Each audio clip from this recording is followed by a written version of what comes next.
Good afternoon and welcome to the Commentary Hub as we bring you today's Premier League clash between Tottenham and Manchester City. It should be a mouth-watering clash and is the clash which will end the coverage of the opening weekend of the Premier League season. Who will come out on top?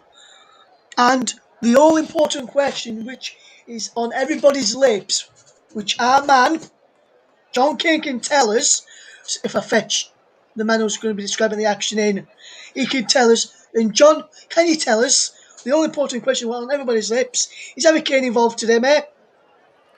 Good afternoon, Ross. Good afternoon, everyone. No is the answer. Harry Kane is not even in the squad today, which of course it tells you two things, Ross. Either he's not match fit, or it's the hint that he's actually leaving the club and Spurs don't want the distraction.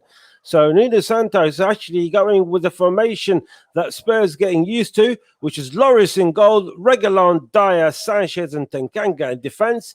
In midfield, Højbjerg and Skip, and Son is the long man striker, and behind him is Lucas Moura, Dele Alli, and Steven Bergwijn. As for Manchester City, Edison is in goal, Cancelo, Diaz, Ake, and Mendy in defence. In midfield, Jack Grealish starting for Manchester City after this £100 million deal from Aston Villa, with Fernandinho and Gundogan in that midfield, and Fabian Torres up front, and behind him just in midfield is Raheem Sterling and Riyad Mahrez. And of course, also for Manchester City, as we not expect as well, is Kevin De Bruyne is actually in the sub bench, Russ. He is in the sub bench after all the speculation that he might not be featuring today due to the injury and not being fit. He's a sub bench. So the substitutes for Spurs to start with: Ben Davies, Doherty, the new guy from Sevilla, Brian Gill, the new guy from Atalanta, the goalkeeper, Luigi Golini. Solso is back. Romero is the £50 million man from Atalanta, is also on the bench. Dean Scarlett, Sissoko, and Harrow Ings. And as for Manchester City, as I mentioned a few seconds ago, Kevin De Bruyne is back on the squad, but he's on the bench with Gabriel Jesus, Laporte, Rodri, Bernardo Silva, the goalkeeper Stefan, John Stones, Kyle Walker, and Zinchenko. Ross, so it's not Harry Kane, but Kevin De Bruyne is back in the sub bench. Yes, very interesting to see that, John. And also, John, just looking at the Tottenham side then, today we'll start off with them being the home side. Obviously, from reports that I've heard, is going with the same team that beat Arsenal last week in that pre-season friendly. Sorry to Mike if he's tuned in or listens back to this for mentioning that. But he's gone with the same side that beat Arsenal last week. And do you think that could really cause some of the players, likes of Lucas, Dele, Bergwijn, and Son, could potentially cause Manchester City problems today, John? They're the home side, and we got the fans as well for the first time in a long. Feels like a long time since last year, and Santo Espirito. Surely he's keeping faith with all the players and the club, so he's not discounting anyone just yet. He's making sure to see who's actually is part of his plans, and with that, by giving them all chances, and with the squad that we got. I think Moura is more than capable to do what Son did last season, which is providing the balls. Of course, we know the qualities of Bergwijn and Dele Alli, but we just have to wait and see if they're both back to the best, because we know what Dele Alli can do, we know what Steven Bergwijn can do, but we're still the performance did dip in the last year or so. And we've seen the bright side of Bergwijn. He scored in his debut a couple of seasons ago for Tottenham against Manchester City. So it's all up in the air, Russ. But whatever happens, I think it's going to be very, very tough for Spurs. Yes, absolutely, John. And if we just look at the starting lineup for Manchester City now, and as you mentioned, Jack Grealish, £100 million man starts. Ferran Torres looks to be playing through as the false nine, because Toys is mainly a winger to fit in Morris and Sterling as well. A lot of questions would be asked on for Manchester City to try and find a replacement for Sergio Aguero, who's left and gone to Barcelona. And if you just look at that front line today, Mahrez, Torres, Sterling, mainly wingers, and then behind Grealish, probably just playing just behind with Fernandinho and Gundogan as a two-man midfield. So basically, a 4-1-2-1-3 formation for Manchester City today. That could really cause Tottenham problems, especially if we get you see runs from Grealish, Sterling, Torres, Mahrez, and maybe even late runs from either Fernandinho or Gundogan into that penalty area. In that Manchester City side, John, which you've told everyone and which I've got in front of me as well, who do you think their danger man will be and who Tottenham will have to look out for this afternoon? I think from what we've seen from the friendlies for Manchester City and against Chelsea, I think Riyad Mahrez could be a very handful for the Spurs defence. Of course, Raheem Sterling as well. He didn't feature in that game, but he's back in the first starting lineup. You're going to see big problems from them too. Of course, you're going to see problems from Jack Grealish as well. He's under a bit of pressure, of course. £100 million man going on his debut in the Premier League. It's not going to be easy for Spurs. As also, Jack Grealish need to get used to playing for a club with multi-million pounds over their heads. Yeah, absolutely, John, absolutely. Then if you look at the benches, and if you look at Man City's bench compared to Tottenham's bench, without being disrespectful to Tottenham, John, and now without being disrespectful to you, when if you look on the bench, Man City they can turn to De Bruyne, Bernardo Silva, Gabriel Jesus, to change a game. Whereas with Tottenham, you look, obviously we don't really know what Brian Hill can do, who's come in. We don't really know. We know what Winks can do. He's more of a defensive midfielder. Same with Sissoko. Only real option off the bench for Tottenham that I can really see who could try and get forward and try and help him try and create potentially Lascelles. So with maybe Dean Scholar, but I've not really seen much of Dean Scholar. Dean Scholar, should I say? With Man City, you know what De Bruyne, Silva, Jesus can do going forward. So, would you agree with me that Man City have got the stronger bench this afternoon, John? I'll say they got the stronger bench, and that is based on all the players who are actually on the bench have been tried in the Premier League. So you rightly so. You mentioned De Bruyne, Jesus, Rodriguez, Bernardo Silva. They can all come in and change the game going forward. Um, and we all know what they're capable of in the Premier League. When you actually go on the Spurs bench, I think Lo Celso is literally the only one going forward, and possible Sissoko, that we know has been tried properly in the Premier League, and they've been successful. Dean Scarlett, a very young man coming up through the ranks at Spurs. I've seen a couple of times. He's been very good. He's more or less like a Harry Kane, Son kind of style of player. We also got the two new comers of outfield players in Brian Gill. I watch him play for Spain. He came in a few times to play for Spain in the Olympics that just gone, and he looked very exciting. And I've seen him for Seville last season. He's such an exciting player. But again, this is a different, complete ball game, isn't it, in the Premier League than the La Liga? And as for Romero, I've seen Romero for Atalanta, and he's been absolutely brilliant.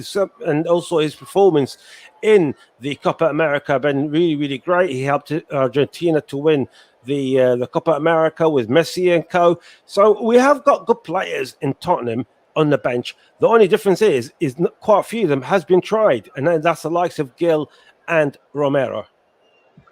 Yes, absolutely. And the two teams are getting ready to emerge from the tunnel of the Tottenham Hotspur Stadium, from what I can see here. So what I'm about to do is I'll be back at half time and to tell you through the next 45 minutes. I'm building up to that as well, with the teams about to come out from the tunnel. Let me throw it over to your match commentator this afternoon, and hopefully, can we have some goals, please, John Kane? Of course, we will definitely try our best. Russ, welcome everyone who've just joined us here on the Commentary Hub with association with JDAC Football, JB Sports, and Storm FM, and of course with our own sponsors for this season, Mellon. We're going to go through the lineup for you in a second, just the players just coming up. Of course, the big news is Harry Kane is not playing for Spurs this afternoon. Yes, Harry Kane not even in the squad this afternoon. Kevin De Bruyne, the other question mark player, he is on the squad, but he is on the sub bench. So Spurs got Lloris in goal, Reguilon, Dyer, Sanchez, Tanganga in defence. In the holding midfield, got Højbjerg and Oliver Skip, who spent last season on loan at Norwich to see what he can do back again for Spurs. And the attacking midfielders, and Lucas Moura, Dele Alli, and Steven Bergwijn. And up front is the Korean Heung-min Son, who recently signed an extension to his contract to stay here at Tottenham Hotspur Stadium. As for Manchester City, Ederson is in goal, Cancelo, Diaz, Nathan Ake and Mendy in defence. In midfield, the introduction of Jack Grealish, the £100 million man, is in the squad and he's playing his first competitive game for his new club, Manchester City, after that big transfer from Aston Villa, alongside Fernandinho and Gundogan. And up front is going to be the trio of Mahrez, Torres and Sterling.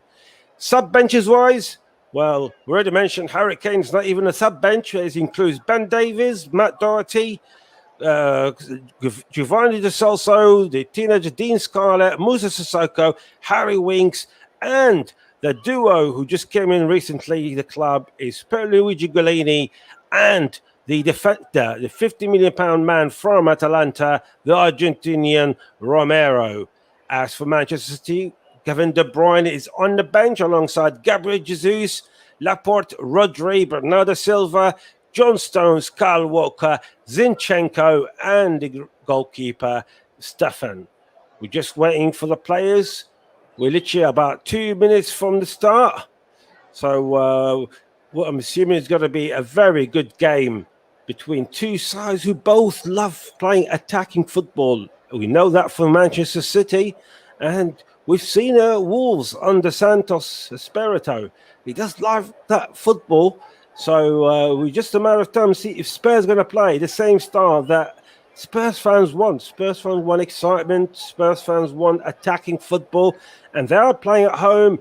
And, of course, the fans are back. It's very important after the last horrible year that the whole world, not just the football world, but the whole world gone through with the pandemic. And now we're glad to say that we've got fans back in the ground. Maybe not full capacity, but enough to cheer the teams up and definitely to cheer Spurs today in their first game of the season against the reigning champions, Manchester City. Manchester City, they've got the Jack Grealish, and he's probably going to have to prove up. He's got a point to prove to everyone else that he's worthy of that £100 million tag that he got over his head. Spurs, we were playing in their normal kit, the white top and blue shorts, and Manchester City will be playing with their usual sky blue tops. So we are literally seconds away with waiting for Anthony Taylor, who's today's referee, and it's going to be Spurs who are going to start us the game with Heung-min Son. We are literally just waiting for the whistle. All the players are ready. Final checks are being done by the Anthony Taylor. And Spurs, we were playing from left to right, and Manchester City, they were playing from right to left. The referee has blown his whistle, and the players are taking the knee, as we've seen, for the fight against racism. And the second whistle will be the start of the campaign for both clubs. And indeed, Anthony Taylor has blown his whistle, and Heung-min Son heads it back to Sanchez, a cross forward for Tottenham Hotspur, but being intercepted by Manchester City. And Raheem Sterling with the ball, trying to take on the players, and goes back again to Spurs. Steve Bergwijn trying to overtake probably two players in the first 20 seconds, but it didn't go well for Spurs. And now Manchester City are with the ball. Mendy on the left-hand side to Raheem Sterling. Back to Mendy. We've seen so many goals in the games that involved Manchester City Spurs. Last time both teams have met here, it was Jose Mourinho's team, and they beat Manchester City by 2-0. So I'm sure Spurs fans would love to see that again right from the start. And of course, we can't not mention Harry Kane. For anyone who's just joining us, Harry Kane is not even in the squad today.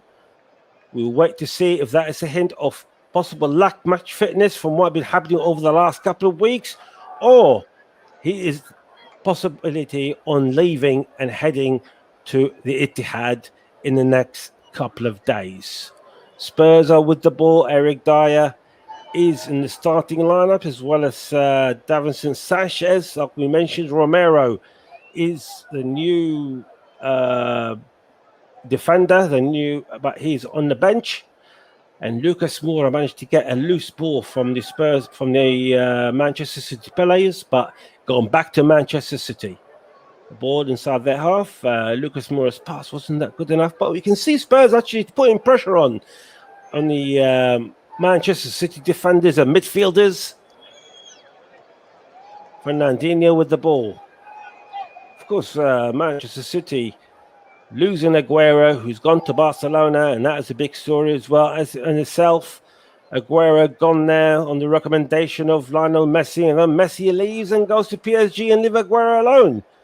And of course, I'm sure so many people know, and if they don't know, Lionel Messi, I beg your pardon, Sergio Aguero, and that's Jack Grealish on the ball for the first time. He moved past 3 players. He falls down in the penalty area, but the referee gives a foul against Jack Grealish. In fact, a foul for Jack Grealish just outside the penalty area. So it's the first touch for Jack Grealish. He managed to take on 2-3 players of the Spurs play. It's the same old story again with the Spurs defending. We've seen it so many times last season. It's so easy sometimes for the attacking players to take on the Spurs players. And Oliver Skip was the man who actually caused that foul.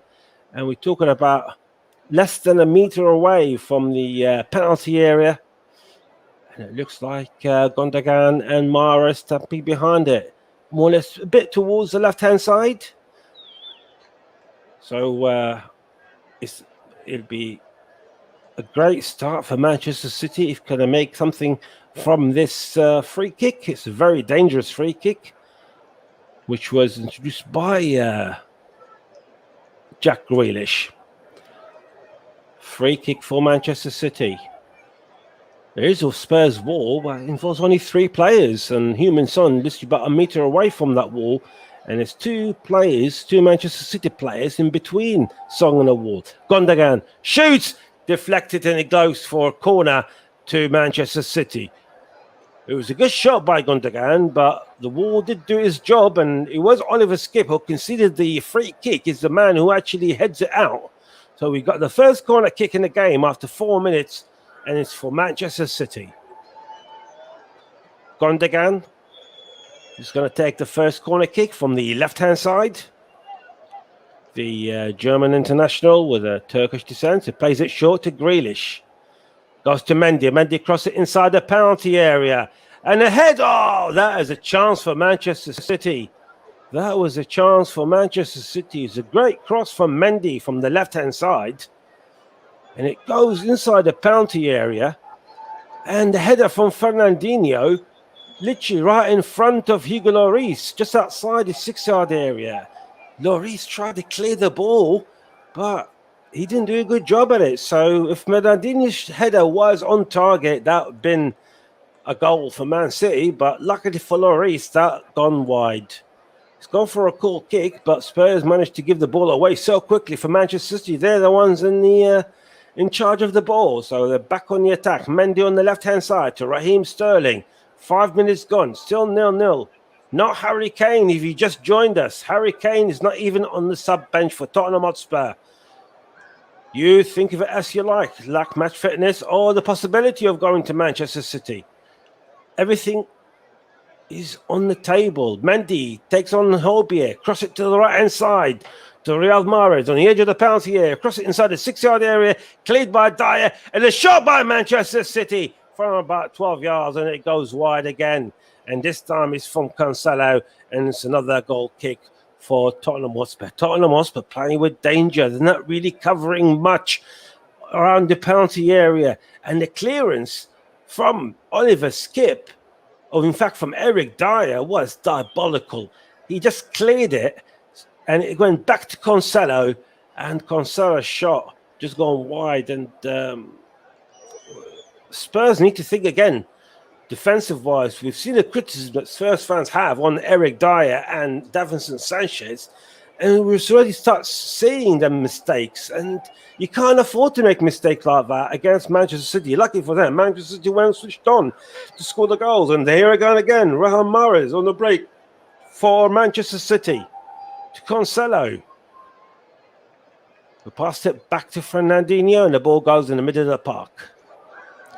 Ruben Dias back again to Cancelo, trying to cross it into the penalty area towards Torres, but Eric Dyer this time clears it out for a throw-in to Manchester City. Need a corner flag on the right-hand side. Throw-in to Cancelo. It's 7 minutes gone, and so far Manchester City were the closest scoring a goal in the beginning of this encounter. Fernandinho's header that Lloris missed completely, but luckily for Spurs, Fernandinho's header gone wide, and of course the Gundogan shot from the free kick. But it's been all City so far. So are we expecting? And there's a mistake. There's a mistake from Mendy, and Højbjerg take the ball, and now Son on the right hand side of the penalty area. Try to take on Ake. Son inside the penalty area, and they're still with the ball, but they passed the ball back. And that would have been a good chance for Spurs, and Son trying to do something with it, but he just not take the ball. We couldn't take on him on Nathan Ake, and now Spurs gave the ball away, and it's a throw-in to Manchester City. It's not really a good setup from Spurs. And Son, he could have taken on Ake. There's about 3-on-4 inside the penalty area, around the 6-yard box, and Son literally, he should have just tried to cross the ball, but he was on two minds and he gave the ball back, and it's all in the past. Now Manchester City, ball forward, heading towards Torres, but intercepted by the Spurs defenders, but it still goes back to Manchester City. There's been the better side so far in the first 8 or 9 minutes or so. If anyone's going to score a goal on the performance that we've seen so far between two teams in the first 10 minutes, I'll say Manchester City are the closest. Jack Grealish. And there's a foul for Jack Grealish, who's an infringement from Javid Tanganga, who's playing right back today for Spurs.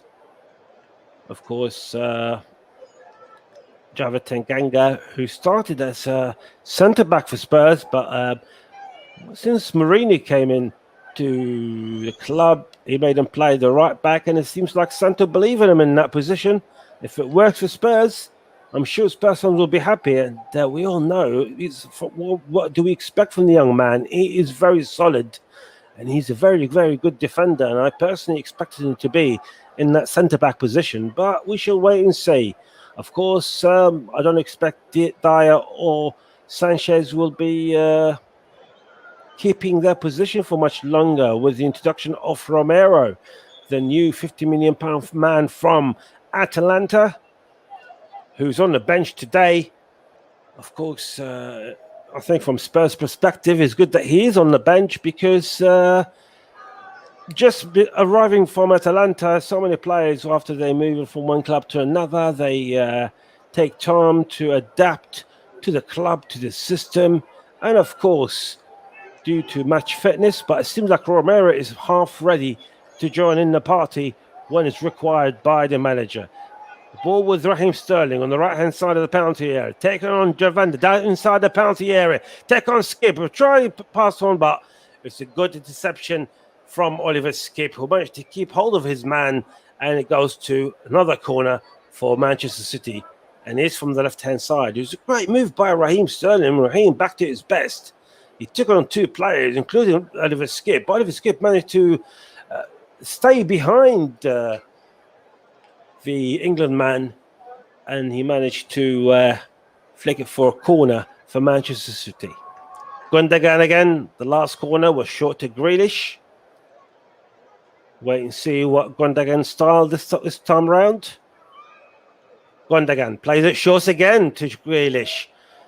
On the edge of the penalty area, passes to Raheem Sterling, goes to Gundogan on the edge of the penalty area again. Mendy crosses it inside the 6-yard box, but heads it from Dele Alli, and it goes to Manchester City again. Mahrez on the right-hand side, trying to overtake. He managed to fool Dele Alli inside the penalty area, and he crossed it low to inside the 6-yard box, but in the hands of Hugo Lloris. And now Spurs trying to go on a counter-attack, but it was too much for Heung-min Son, and it goes to Fernandinho. Fernandinho in the middle of the area to Grealish. Grealish with the ball to Ruben Dias. Ruben Dias, one of few players who are playing today who were part of the Euro campaign that finished last month, which Italy won deservedly. Fantastic performance by Italy. And now Mendy on the right-hand side.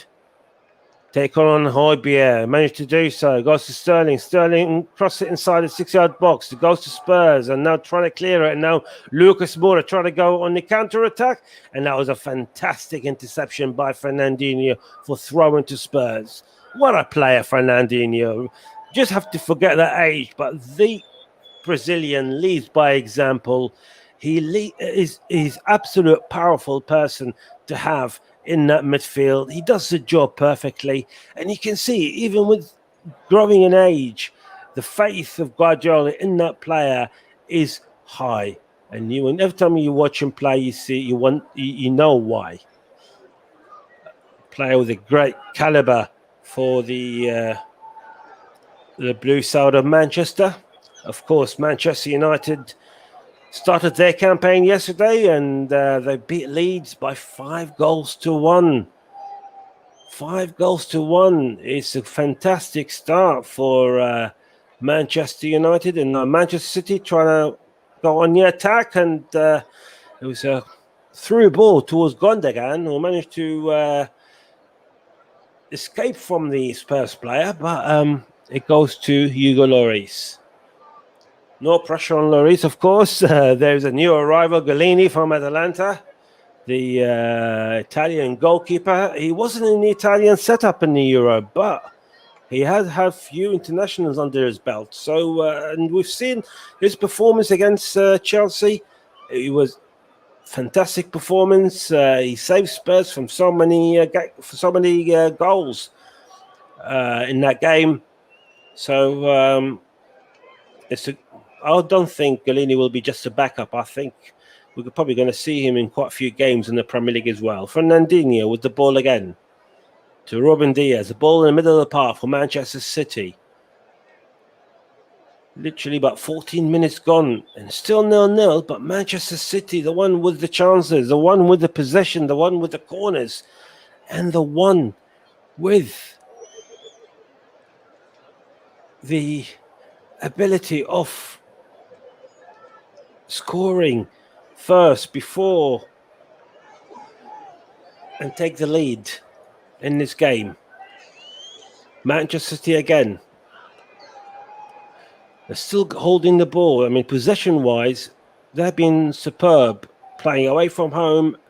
The Spurs fans are back, so it's not an empty stadium.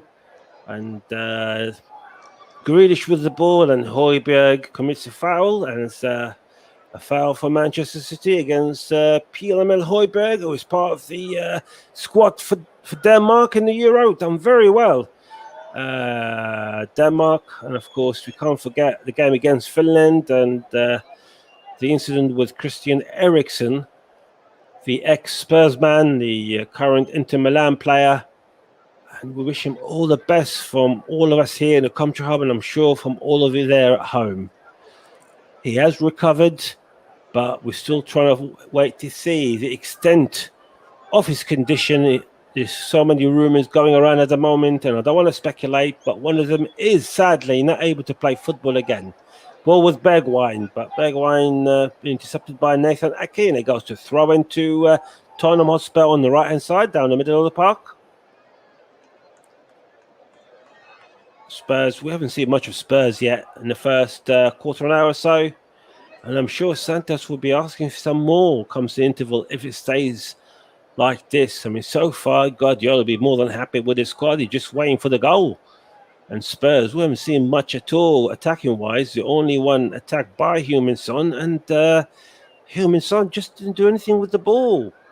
So he's probably missing Kane, but I think Heung-min Son need to get used to the idea that there's a big possibility that the days of playing with Kane have gone. That powerful partnership up front is all over as far as Heung-min Son and Spurs are concerned. Anyway, Spurs with the ball. And I can tell you, possession-wise, it's 80% Manchester City, 20% Spurs, which is what we were talking about. Spurs, literally, possession is so little playing at home. Yes, possession is not everything, but Manchester City have their chances, not just the possession. They have the chances, and they're causing a massive threat on the Spurs goal, more than once in the first 17 minutes or so. Lloris kicks it forward, and it goes to Dele Alli. Ali trying to control the ball on the left-hand side, try taking Cancelo, and it goes to a throw-in. Throw-in to Manchester City. Dele Alli can control the ball. Second time around. Of course, there's also been question marks on Dele Alli. He's going to see we know Dele Alli and his capability as a player. He can be a world-class player, but in the last year or so, Dele Alli hasn't been Dele Alli that we've seen in the first season or two playing for Spurs, coming from MK Dons for £5 million. What a bargain that was from Spurs' perspective. £5 million for Dele Alli. And it was only a few months ago when Pochettino at PSG wanted Ali to go on loan and possibly even a permanent move. That didn't work out. And Dele Alli didn't really much feature under Jose Mourinho. Tanganga managed to take on Raheem Sterling, but his ball just way in the no man's land, and it goes to the hands of Edison, the Manchester City goalkeeper. We know the quality of Tanganga, even know the quality of him going forward. But this time round, his ball just gone to nowhere. Of course, and that was a mistake by Manchester City. And Reguilon with the ball, and it deflected off Cancelo, and it goes to a corner to Tottenham Hotspur on the left-hand side. The first corner for Spurs. Reguilon was just giving a quick shout to the referee, saying that probably it's all handball. But I don't think it was, and even if it was, I don't think it was intention. It's a corner kick for Spurs. From the left-hand side, Spurs' first corner kick, the third corner kick of the game inside the first 19, 20 minutes. This could be Heung-min Son, who's been specialised in the corner kicks. Son, across the ball, inside the 6-yard area. Cleared by the Manchester City defence. The ball still in the air. Cleared again. And now Mahrez with the ball. And now Manchester City on a counter-attack. Mendy. But there was no chance for Mendy. It was a good cover-up by Højbjerg to stop Mendy from crossing the ball so quickly to give the defenders the chance to go back. It was a good cover by the Danish international. And the ball now is with Nathan Ake. Nathan Ake, again, he's one of the players who did get a few criticism his tenure, and there was a ball forward and managed to find Torres. Torres inside the penalty area. It goes to Gundogan, back to Torres, to Mara, to the right-hand side, but it's to get clearance by Spurs. But it's a poor ball again from Spurs, and it goes back to Fernandinho this time round. Pass it on to Cancelo. And the ball goes to Tottenham again and trying to clear it. And even the clearance from Spurs is not good enough. It feels like Manchester City, it was just about playing against a championship team. And I'm saying this as a Spurs fan here. And truth has to be said that Spurs don't look good enough defensively or attacking-wise. Lucas Moura. Now Spurs on the counter-attack. Højbjerg with the ball inside the Manchester City half.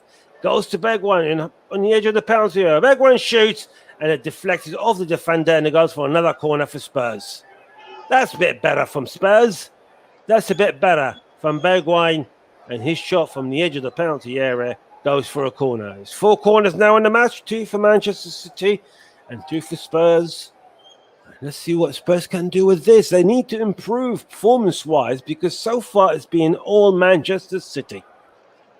So far it's been all Manchester City, but Spurs, it only takes a second to score a goal, as they say. So the corner from Spurs, and probably the best way for Spurs to start with the defenders, having Sanchez and Dyer going forward, and Tanganga, who's good in the air as well. So waiting for the corner kick from the Korean, Heung-min Son. Sanchez, Tanganga, Dyer, Dele Alli, big lads all going forward. With Bergwijn just outside the penalty area. Across it inside the 6-yard box. And the header goes just wide and it goes out for throw-in to throw to Spurs just right next to the corner flag on the other side. It was a good defending header from the Manchester City player. It was Ruben Dias just ahead of Tanganga. It was a good interception by the Portuguese international. And it's a throw-in for Spurs. 22 minutes gone. You're listening to the Commentary Hub association with JDAC Football, Storm FM, and JB Sports, and of course with our official sponsors Mellon. And it's still Spurs 0, Manchester City 0. And if you just joined us, Harry Kane is not only not playing today, but he's not even in the squad and has not been seen here. Anyway, ball forward to Tanganga on the right-hand side. Couldn't control the ball on the edge of the penalty area. And now Tanganga trying to take on Mendy, but it was a great interception by Mendy. But Spurs still got the ball, and Heung-min Son just inside, just in the middle of the half and of Manchester City half. But it's a free kick for Dele Alli. A free kick from against Fernandinho, who's a late tackle by the Brazilian, who's, by the way, captaining Manchester City today, and Hugo Lloris is captaining Spurs in today's match. It's a free kick to Spurs, right in the half of Manchester City. And it looks like Heung-min Son, again, is going to be the specialising free kicks and corners for the Lily Whites. Can Spurs make something out of this? A free kick for Spurs.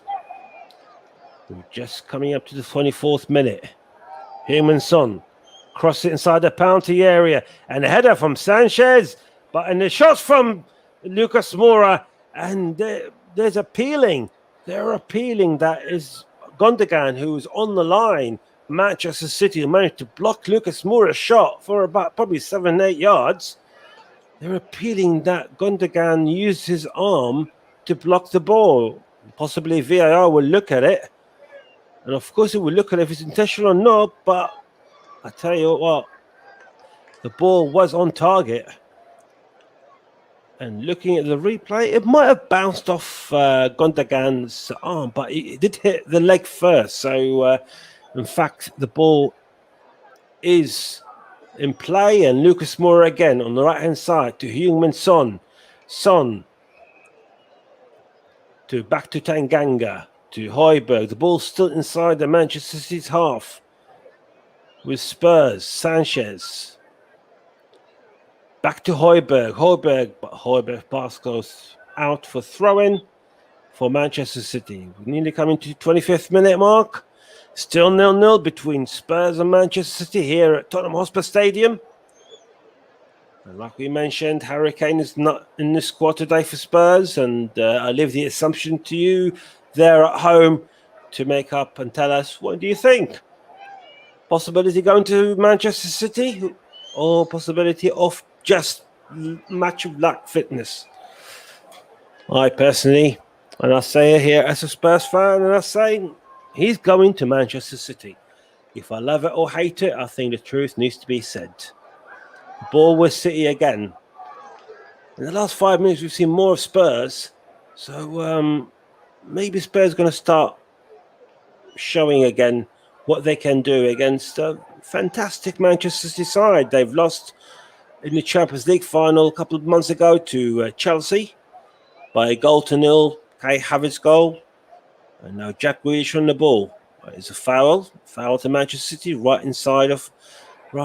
in the middle of the Tottenham half, towards the left-hand side. And the play is short to Raheem Sterling, but the referee says, no, we're not ready. He's still having a chat with Tanganga, Anthony Taylor. Anthony Taylor, who was also as well, who was a referee for the Denmark-Finland game when sadly Christian Eriksen collapsed. So we've got Højbjerg and Anthony Taylor, who with horrible memory in the back of their heads. There's a free kick for Manchester City.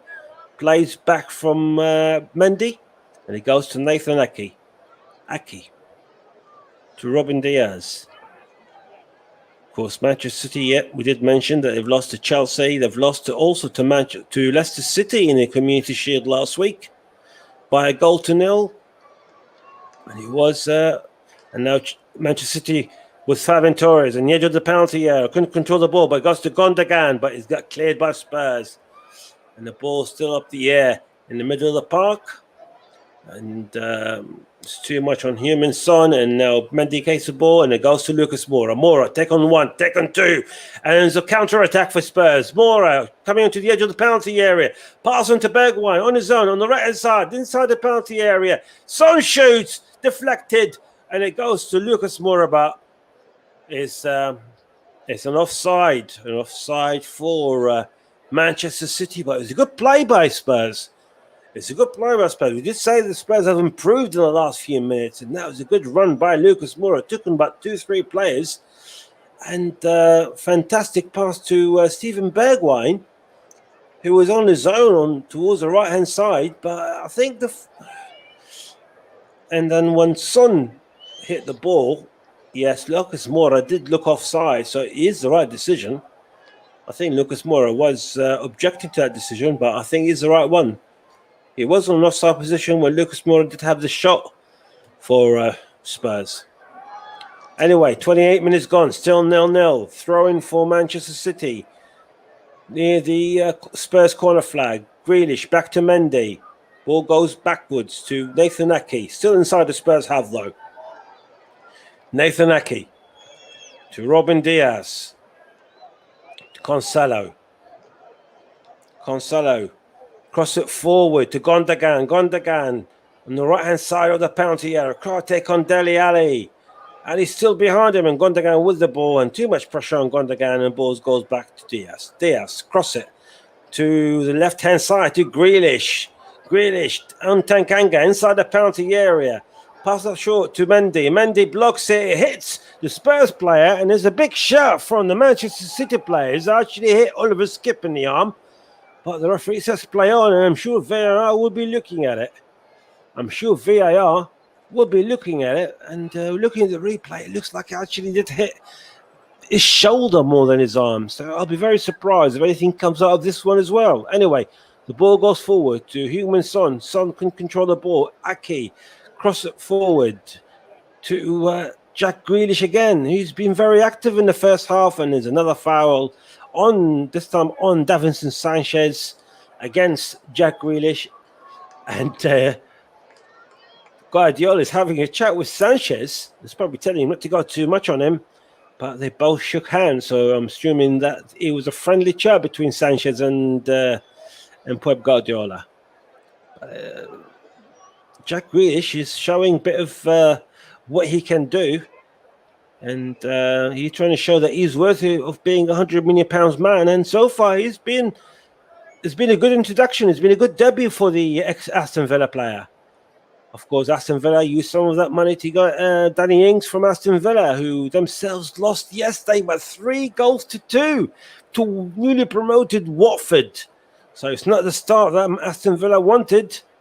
They did score the second goal, Aston Villa, literally in the dying seconds. Manchester City back on the attack. Riyad Mahrez on the right-hand side. Mahrez with the ball on the edge of the penalty area.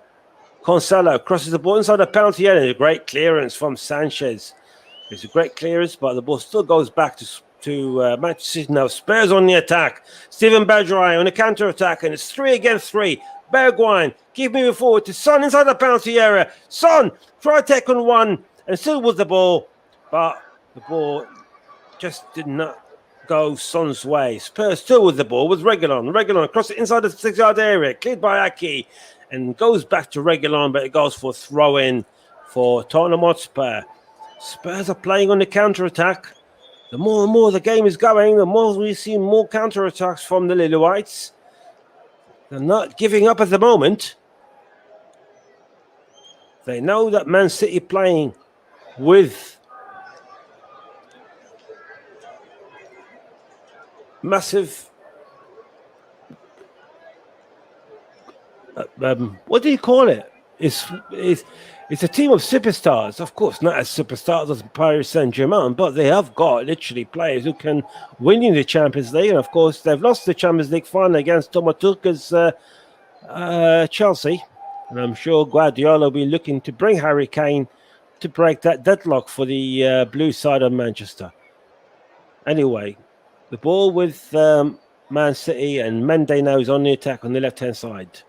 Mendy just inside the Spurs half to Grealish again. Grealish has been everywhere. He take on Oliver Skip and he moves forward and try to take on Tanganga. But this time Tanganga takes the ball off Grealish and goes to a throw-in. Tanganga, his second touch wasn't good.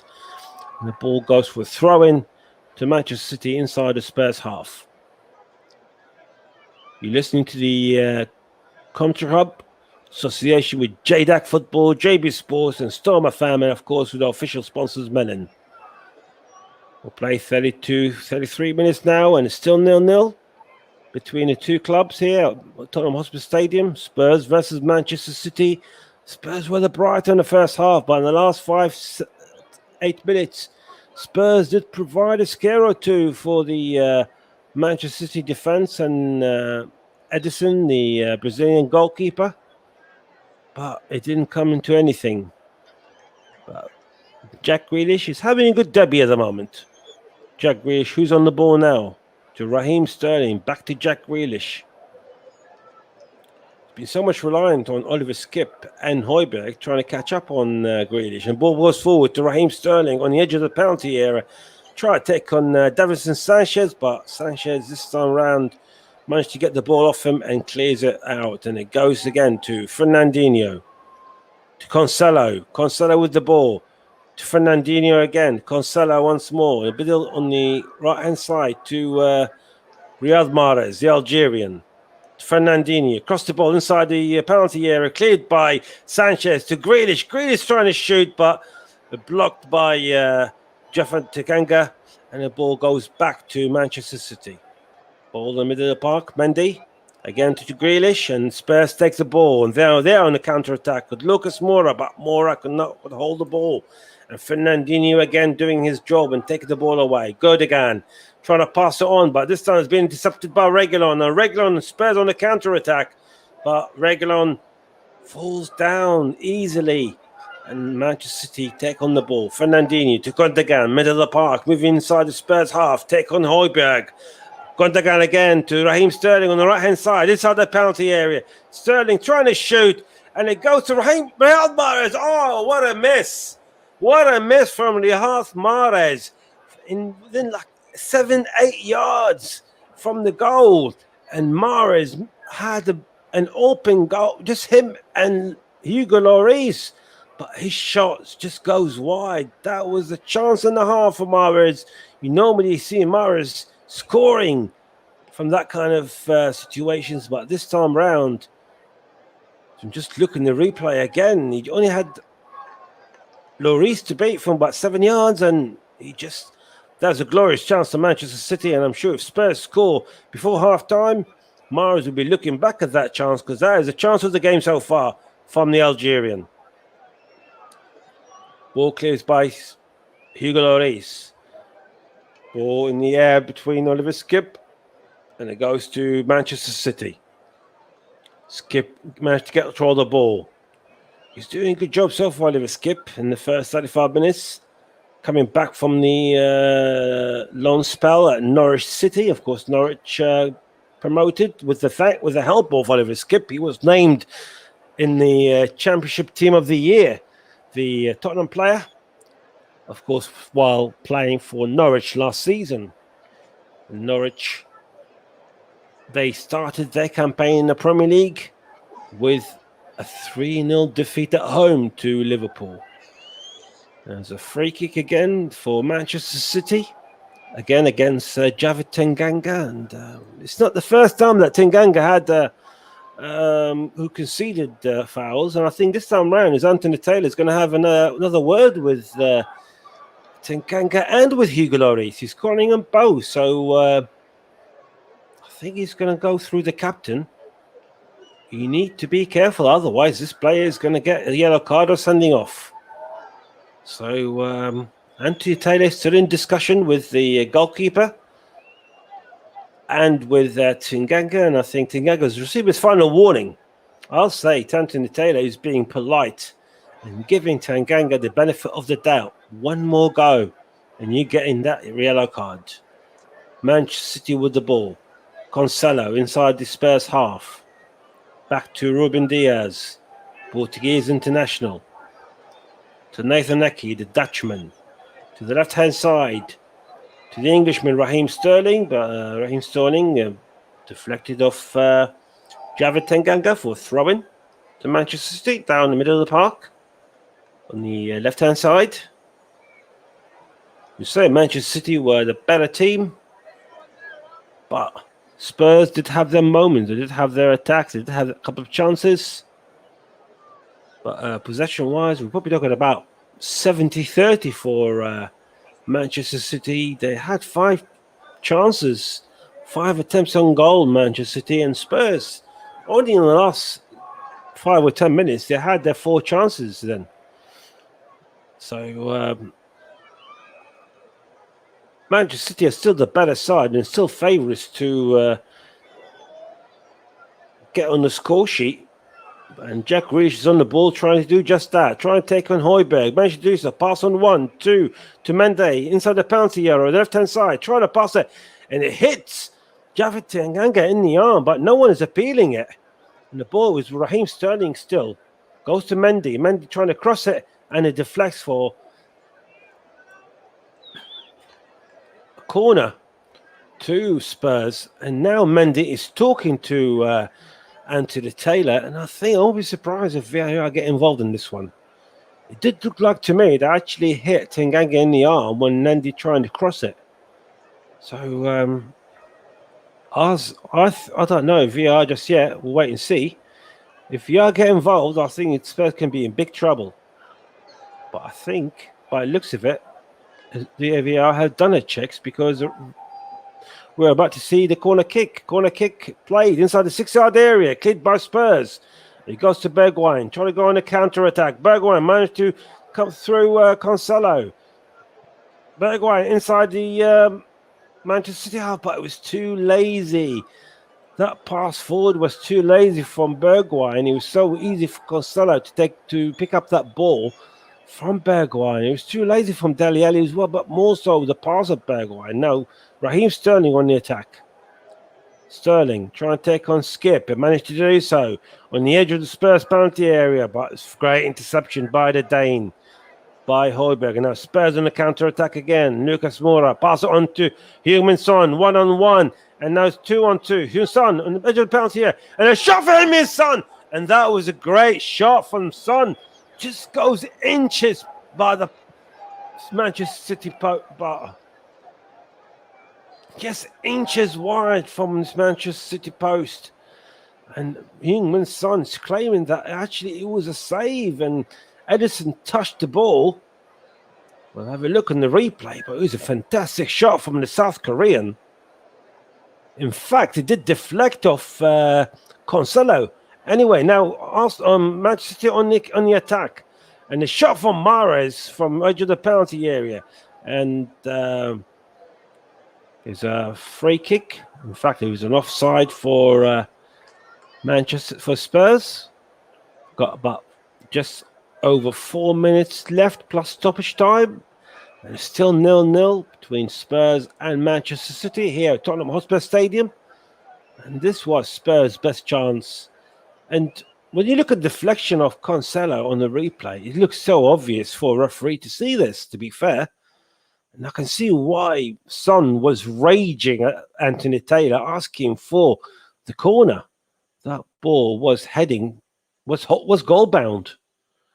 And not being given the corner it wasn't good enough. Anyway, so Manchester City with the ball again. Nathan Ake to Grealish, who's actually just gone back into his own area.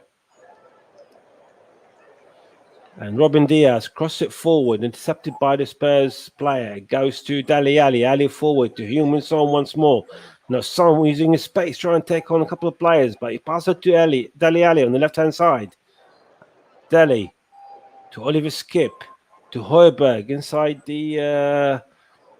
in the middle of the park. Back to Sanchez inside the Manchester City half. To Lucas Moura. Moura going forward. Pass it to the right-hand side to Tanganga. Cross it again to Heung-min Son.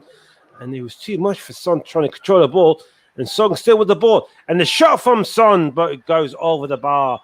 And that is a second chance for Heung-min Son. It was a great chance for the South Korean. That's two chances in the space of 2 minutes for Heung-min Son. The first one deflected off Cancelo. And the second one just goes over the bar. So Spurs starting to show what they're made of and what they can do. They can cause trouble when they want to. And definitely they're relying on the South Korean to do the damage, it looks like. And like I mentioned early on, Harry Kane is not even in the squad. Harry Kane is not even in the squad. He's not even in the football ground. So the big room is still coming up. Possibility going to their opponents today, Manchester City. And the talks of 130, 150 million is a lot of money. It's a lot of money, but I'm sure Daniel Levy will probably take it in the other day. Harry Kane is 28. He's not getting any younger, and he wants to win a trophy, and Spurs can't provide them with one just yet. The closest they came recently was in the League Cup final, and they lost that to Manchester City, today's opponents, back 3-4 months ago. They're on the attack again. Raheem Sterling. Got a couple of minutes left. Still 0-0. Coverage. This audio commentary is not an official product of this competition. The ball goes. Side forward, out to his right, some 30 yards to Cancelo, who plays it out.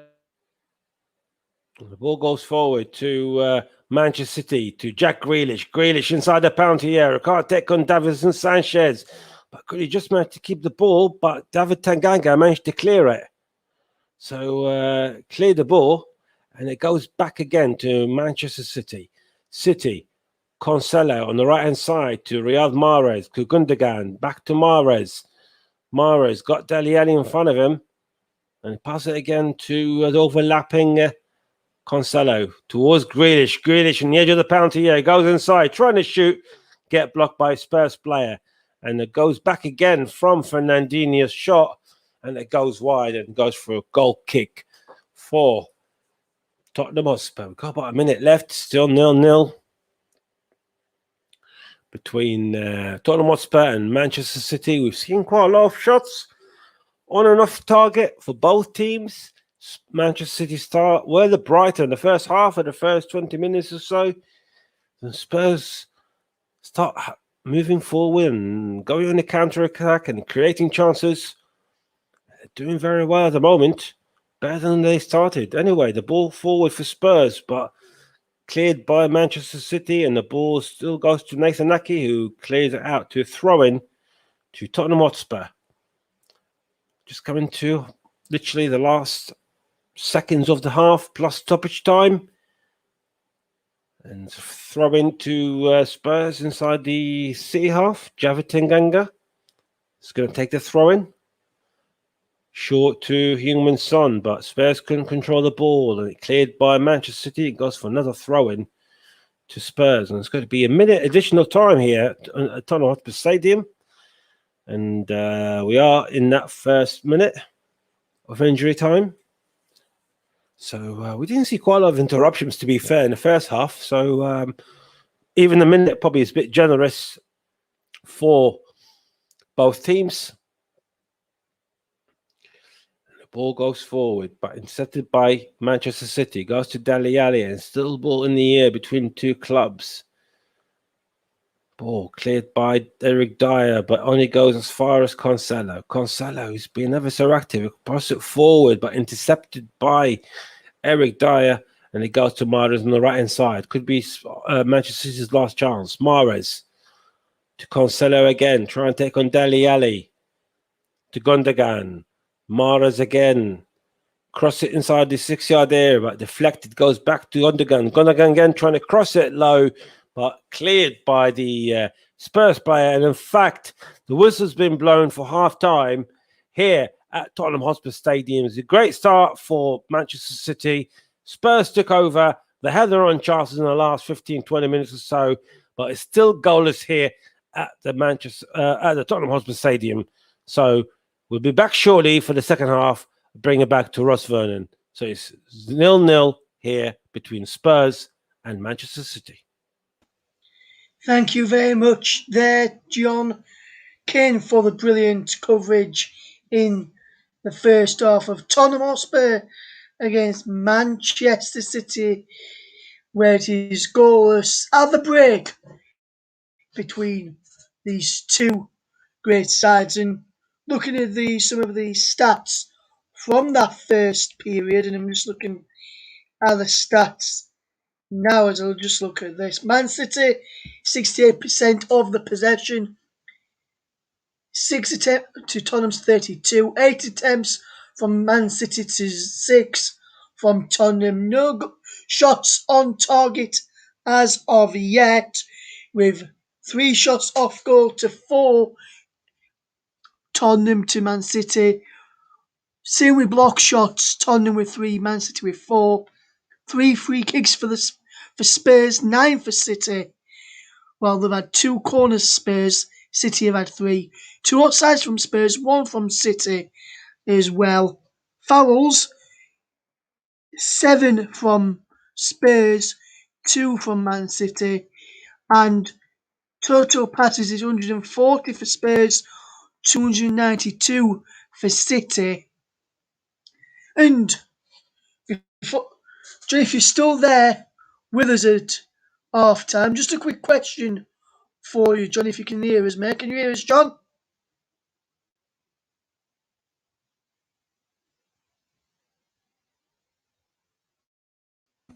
Yes, I can hear you, Ross. Go ahead. Yes. So, I've just been saying, John, there's 140 passes for Tottenham, 292 passes for Manchester City in that first half. Out of the 140 passes for Tottenham, John, how many do you think have been completed in that first half? I'll say it's not a lot, to be honest, especially when they started. They didn't start it well at all. So 106 out of 140 passes were completed by Spurs, whereas compared to Manchester City, they've had 292 passes in total. John, how many do you think has been completed from them? I'll say probably very much better than what Tottenham did. So I'll say probably near to the mark, to be fair. 251 passes were completed by City in that first period. And John, while we've got you here, just briefly, we've seen what Jack Grealish, how Grealish and Man City have. How do you reckon Grealish has played so far for Manchester City, John, on his debut after completing that? I thought Jack Grealish had a good start for Manchester City. He played very well. He was being very creative. He's done very well. Of course, it's his debut, so it's very hard to judge on the first game. But what I've seen so far, I say he's been very good, and he'll probably give him more instructions to do more of the same in the second half by Pep Guardiola. Yes, and there's no Harry Kane today, obviously, John, for Tottenham. Do you think Tottenham are missing Harry Kane? It's very hard. It's a very hard question, to be honest. I think. I mean, Harry Kane for me, he's a legend at Spurs, and he's always going to be for what he did. Fantastic, fantastic player, and I think the players, especially Human Son. I mean, a couple of times when you actually saw Son a bit lost in the way, and it seems like he's missing his man, isn't he? And but he did take the initiative after a while, and he did start to realise that in the last 20 minutes that no, I haven't got Kane anymore. I need to do things my way. And surely so, the Spurs' chances did come from Human Son. So do they miss him? Yes, they do. Can they replace him? I think Human Son is going to try his best to make Spurs fans forget about Harry Kane, at least in the foreseeable future.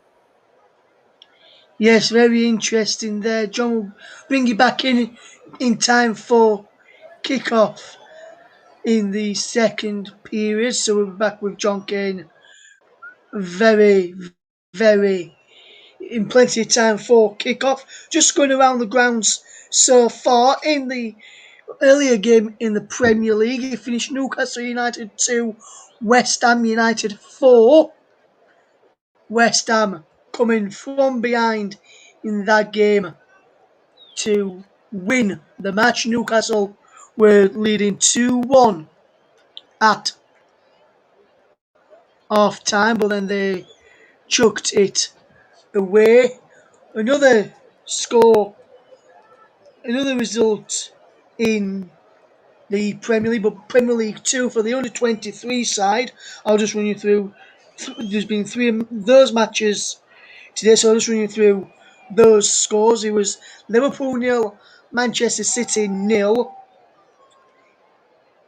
Manchester United 2, Leicester City 2, and Southampton 0, Norwich City 3 is another result there.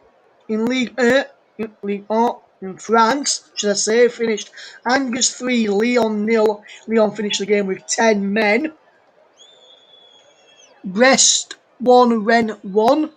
Clermont 2, Troyes 0. Troyes also finishing that game with 10 men. Nantes 2, Metz 0. And Reims 3, Montpellier 3. And on 64 minutes, Lens are losing by 2-1 against Saint Etienne. 64 minutes have been played in that one. Marseille against Bordeaux. It's the evening kickoff at 7:45. In the German Bundesliga, Mainz beat RB Leipzig by 1-0, while at half time it's FC Cologne 1, Hertha Berlin 1. In Ireland, in the Premier Division, Bohemians beat Sligo Rovers by 1-0. Derry City also won by 1-0 against Dundalk, while Shamrock Rovers were 1-0 victors away to Drogheda. In the Eredivisie, Camber 1, Groningen 2 is a full-time score, as is Utrecht 4, Sparta Rotterdam 0, Zwolle 0, Vitesse Arnhem 1 was also a result in the Eredivisie. Well, currently with 10 minutes to go, William 2 are down to 10 men and are trailing by 3-0 against Feyenoord in that one. That's got 10 minutes left to play. And in the Portuguese league, Portimonense are in the 95th minute of their match against Gil Vincent, and they're trailing by 1-0. FC Porto playing for Malaco at 6 o'clock, while Santa Clara take on Morenes at 8:30. In the Scottish League Cup, it finished Raith 2, Aberdeen 1. In the match between Arbroath and St Johnstone, that went to penalties in that one. So I'll just run you through how that, when that went to penalties in that game, Arbroath against St Johnstone, it was 1-1 after 90 minutes. Newblade and Middleton on the score sheet and then it was 1-1 after extra time. O'Brien and McCaw, so 2-2 after extra time, and then it was a 3-2 penalty win for St Johnstone. Hibernian were 2-0 winners over Kilmarnock, while Celtic were 3-2 winners over Arts as well. In La Liga, just to go through a couple of the match in there, the champions Atletico Madrid are currently leading by a goal to nil against Celta Vigo.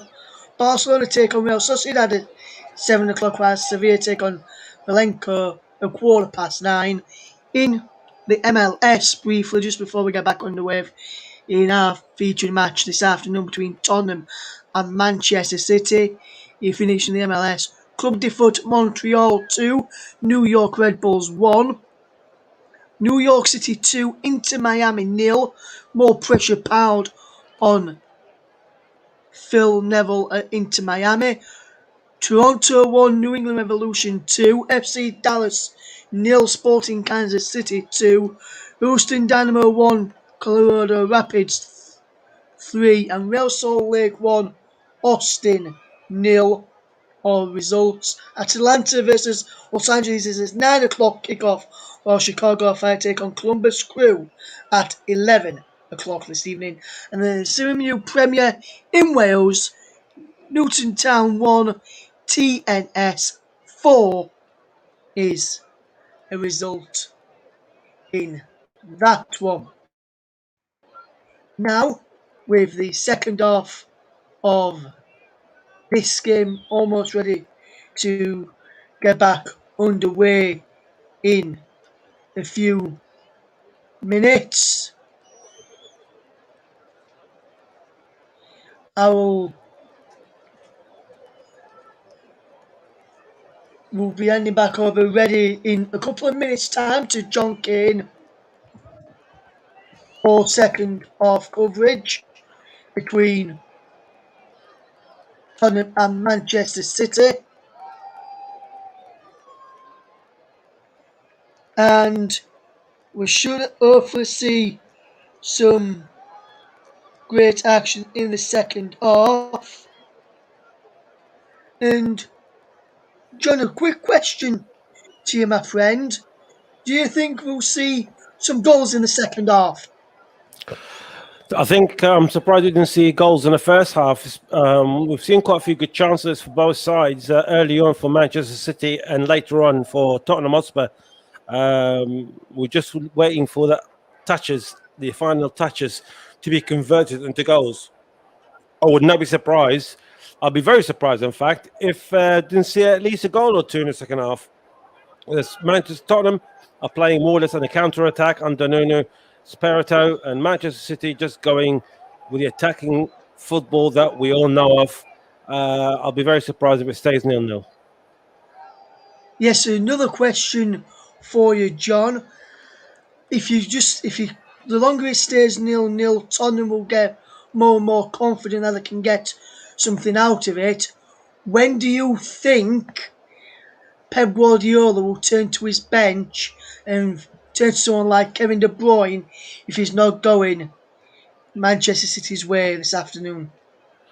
I'll say if it stays 0-0, probably around the 60 minutes mark, we're probably going to see introductions possibly of Gabriel Jesus or Bernardo Silva to come in and try to change the game a bit going forward. I know Kevin De Bruyne is on the bench, but I'd be very surprised if I saw Kevin De Bruyne today, because it's only until yesterday or the day before when there was talks about him not being match fit. So I think probably if Manchester City in 60 minutes they're losing 3-0, might see Kevin De Bruyne, but I don't think Pep Guardiola would probably want to risk him as much, because if he was match fit, I will guarantee you De Bruyne will be playing today right from the start.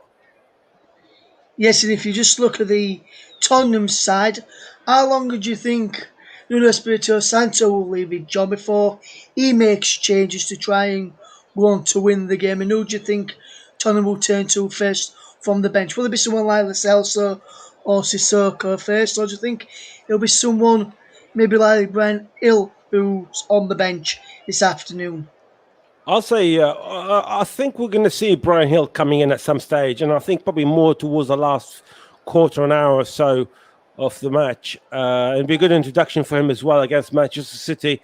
And I'll say if Spurs winning or losing, they'll come back. We're probably going to see the number 11 of Brian Gill coming in for the Spiritus team.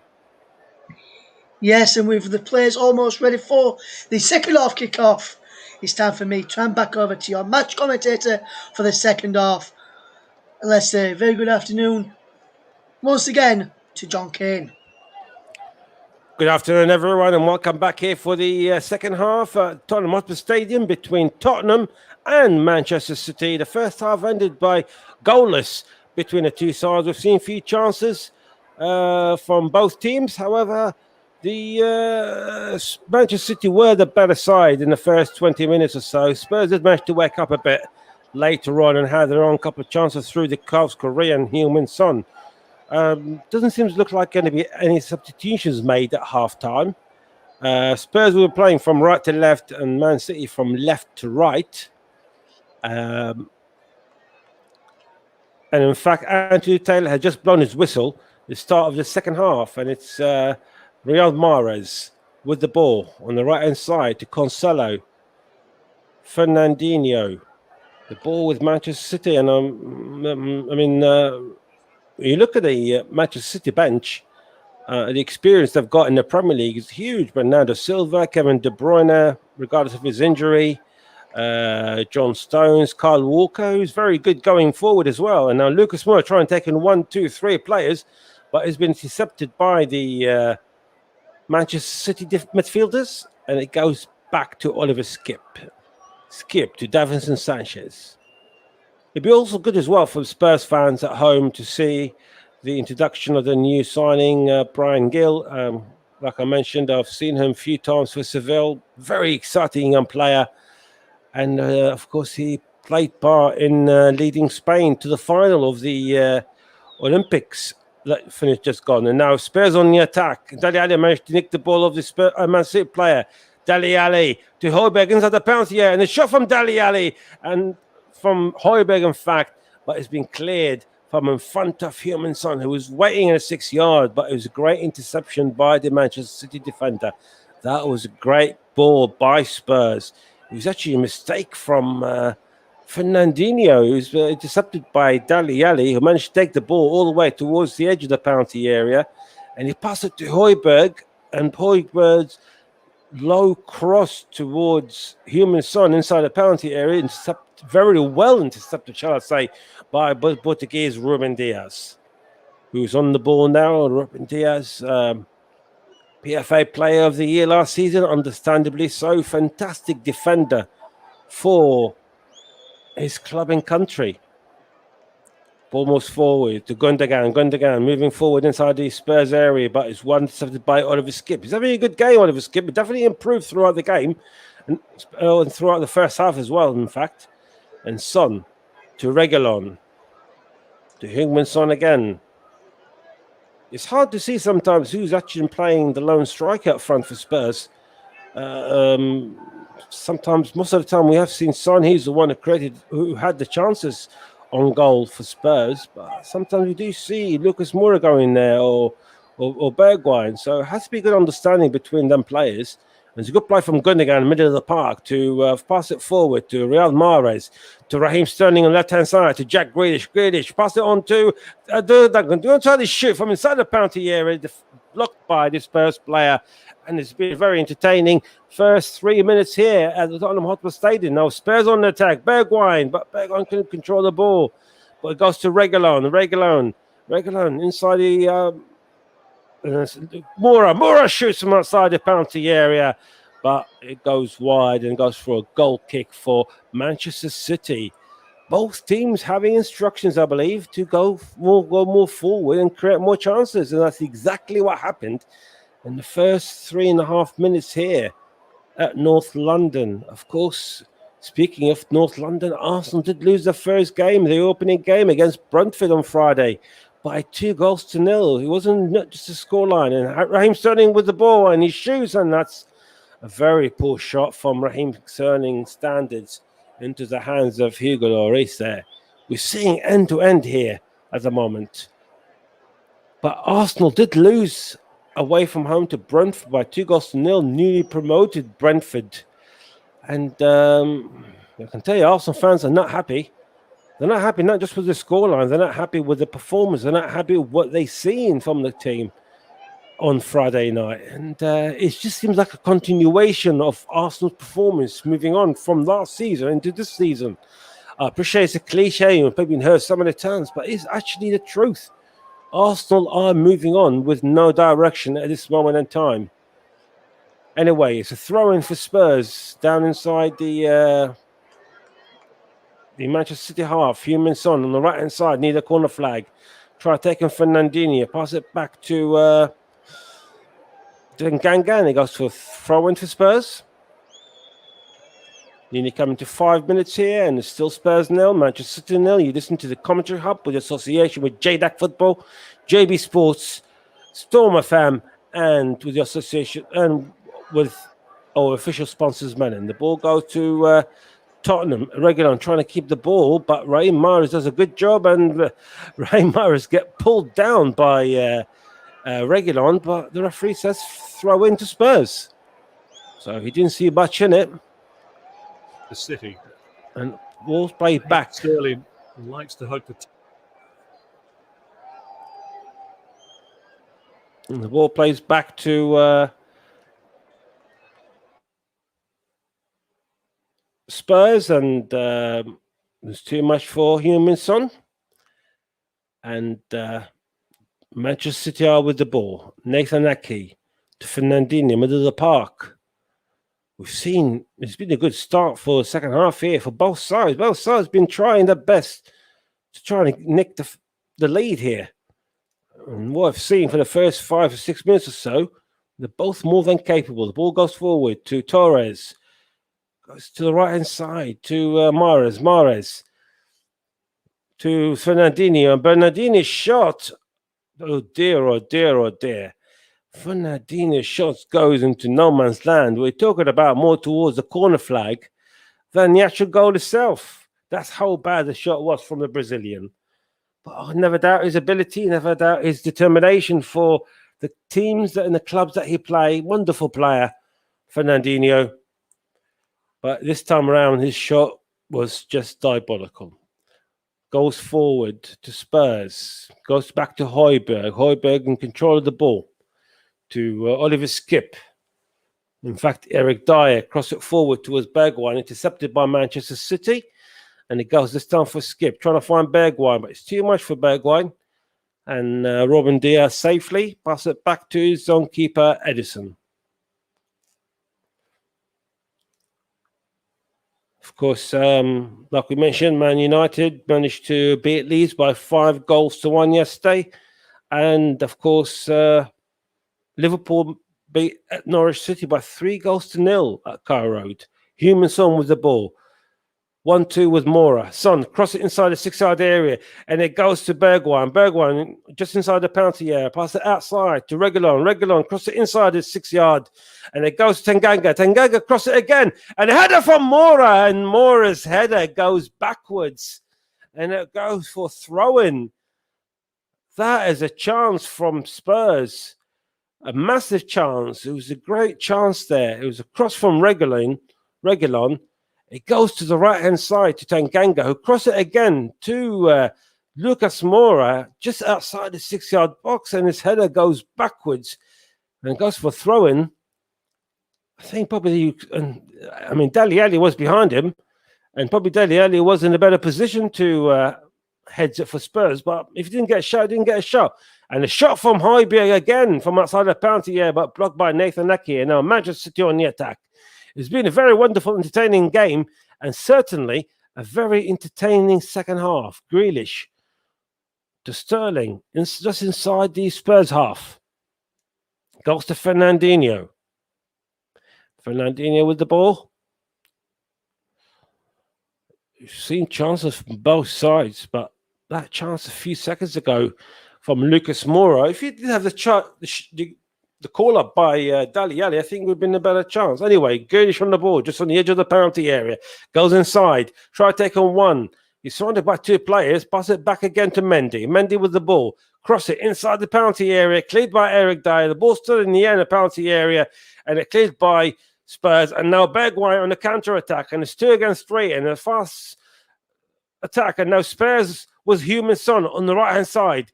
Son just on the edge of the penalty area. Son shoots and he scores. Heung-min Son scores for Tottenham Hotspur. It's goal for Spurs, and who needs Harry Kane when you have Heung-min Son? It's Tottenham Hotspur 1, Manchester City 0. And boy, oh boy, what a start in the second half we had from both teams. But Spurs are the ones who are taking the lead. Heung-min Son, who managed to get the ball off Bergwijn, he moved him forward from the right-hand side on the edge of the penalty area. He take on a defender on the edge of the penalty area. A beautiful left foot is from Heung-min Son, and it goes in on the on the right-hand side of Edison's corner. Beautiful goal by Heung-min Son, absolute beautiful. And I mean, it looks like Spurs can beat Manchester City, who are the reigning champions, of course.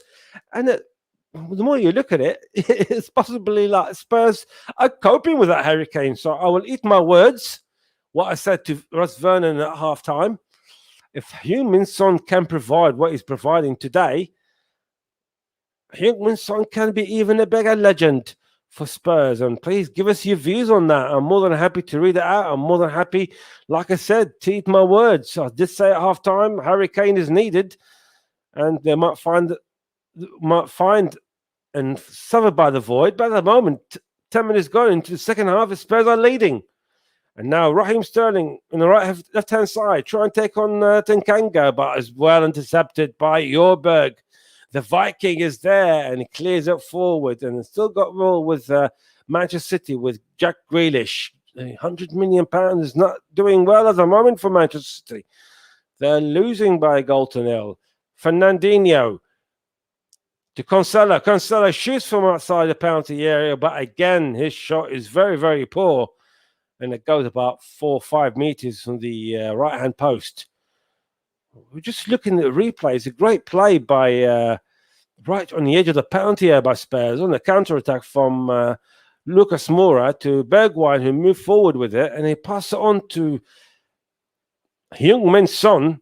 Son took on Aki, and then left-footed shot, which Edison didn't do much about it because he probably was being blocked.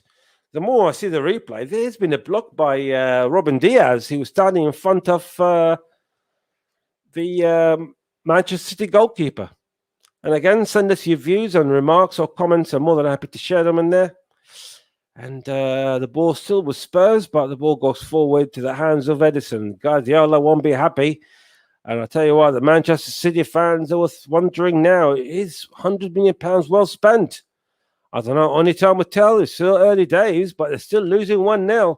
A team who's spending hundreds of millions of pounds, like we've seen, we expected them to be not losing, shall we say. A ball from Mendy and deflected of Tanganga, and it goes for a corner for Manchester City on the left-hand side. A corner for Manchester City, and we'll see the big guys coming forward. Diaz, Ake, Mendy, all the big guys for Manchester City inside the penalty area. And it's we've seen most of the corner kicks play short from Gundogan to Grealish. I can still see Grealish standing that far, so we'll see if it's going to be a short corner or Gundogan you're going to use a different way. He crossed it inside the 6-yard area, and it cleared by Spurs, and the danger is gone. It's a good clearance by Spurs. And the ball goes all the way to Edison, who's literally down the centre of the park. Ball goes to Mendy. Mendy just waiting for Diaz to come back. Diaz to Cancelo. Cancelo with the ball to Riyad Mahrez. Riyad Mahrez taken on Højbjerg on the right-hand side. And Reguilon goes back to Cancelo, back to Mahrez. Mahrez trying to take on Reguilon. Reguilon is covering well at the moment, but managed to cross at Mahrez. But a great header and great interception by the Tottenham defender, and it goes to a corner kick for Spurs. It's a great interception by the Spurs defender. right in front of Raheem Sterling. If you just joined us, we're playing the 59th minute here at Tottenham Hotspur Stadium, and Spurs 1, Manchester City 0. Heung-min Son scoring in the 54th minute for Spurs. And the ball was Riyad Mahrez. Mahrez crossed it inside the 6-yard area, and the header goes back and into the 6-yard area again. And the ball is just going over the place, but cleared by Davison Sanchez all the way forward. Now Spurs on a counter-attack. And Lucas Moura is literally 3 against 3. Moura still moving forward. And it goes to Bergwijn. Bergwijn with the goalkeeper. With Ederson. Oh, what a miss. What a miss by Steven Bergwijn. That was the chance and a half for Steven Bergwijn to double Spurs' lead. What a chance. What a counter-attack.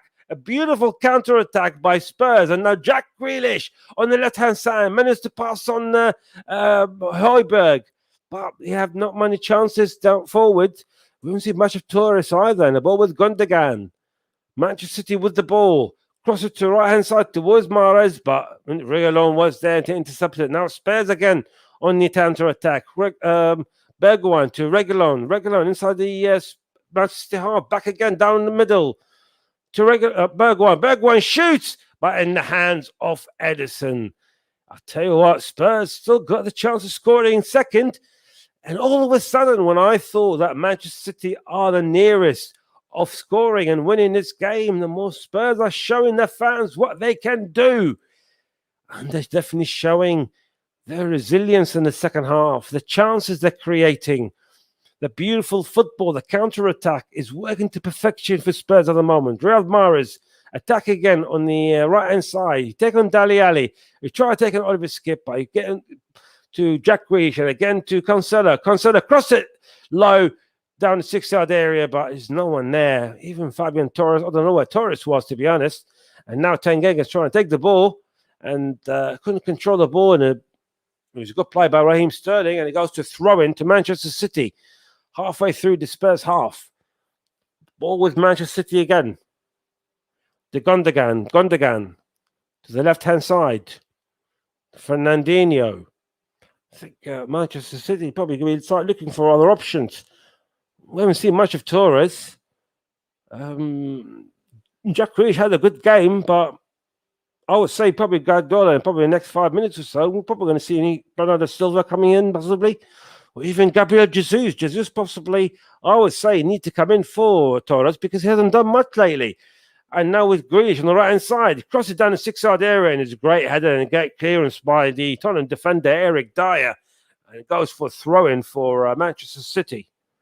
I think Jesus is needed to replace Torres, personally. But let's wait and see what Guardiola thinks. The ball was Riyad Mahrez. Now, Manchester City is still trying, and now Mahrez loses the ball. And now Dele Alli on the attack again. It's 3 against 4, and still Spurs going forward. And it goes to Lucas Moura, and the ball from Moura towards Højbjerg, but it's too much for Højbjerg on the right-hand side, inside the penalty area. And it goes in the hands of Ederson. And now Manchester City are on attack again. But it's been a bit sloppy lately by some of the Manchester City players.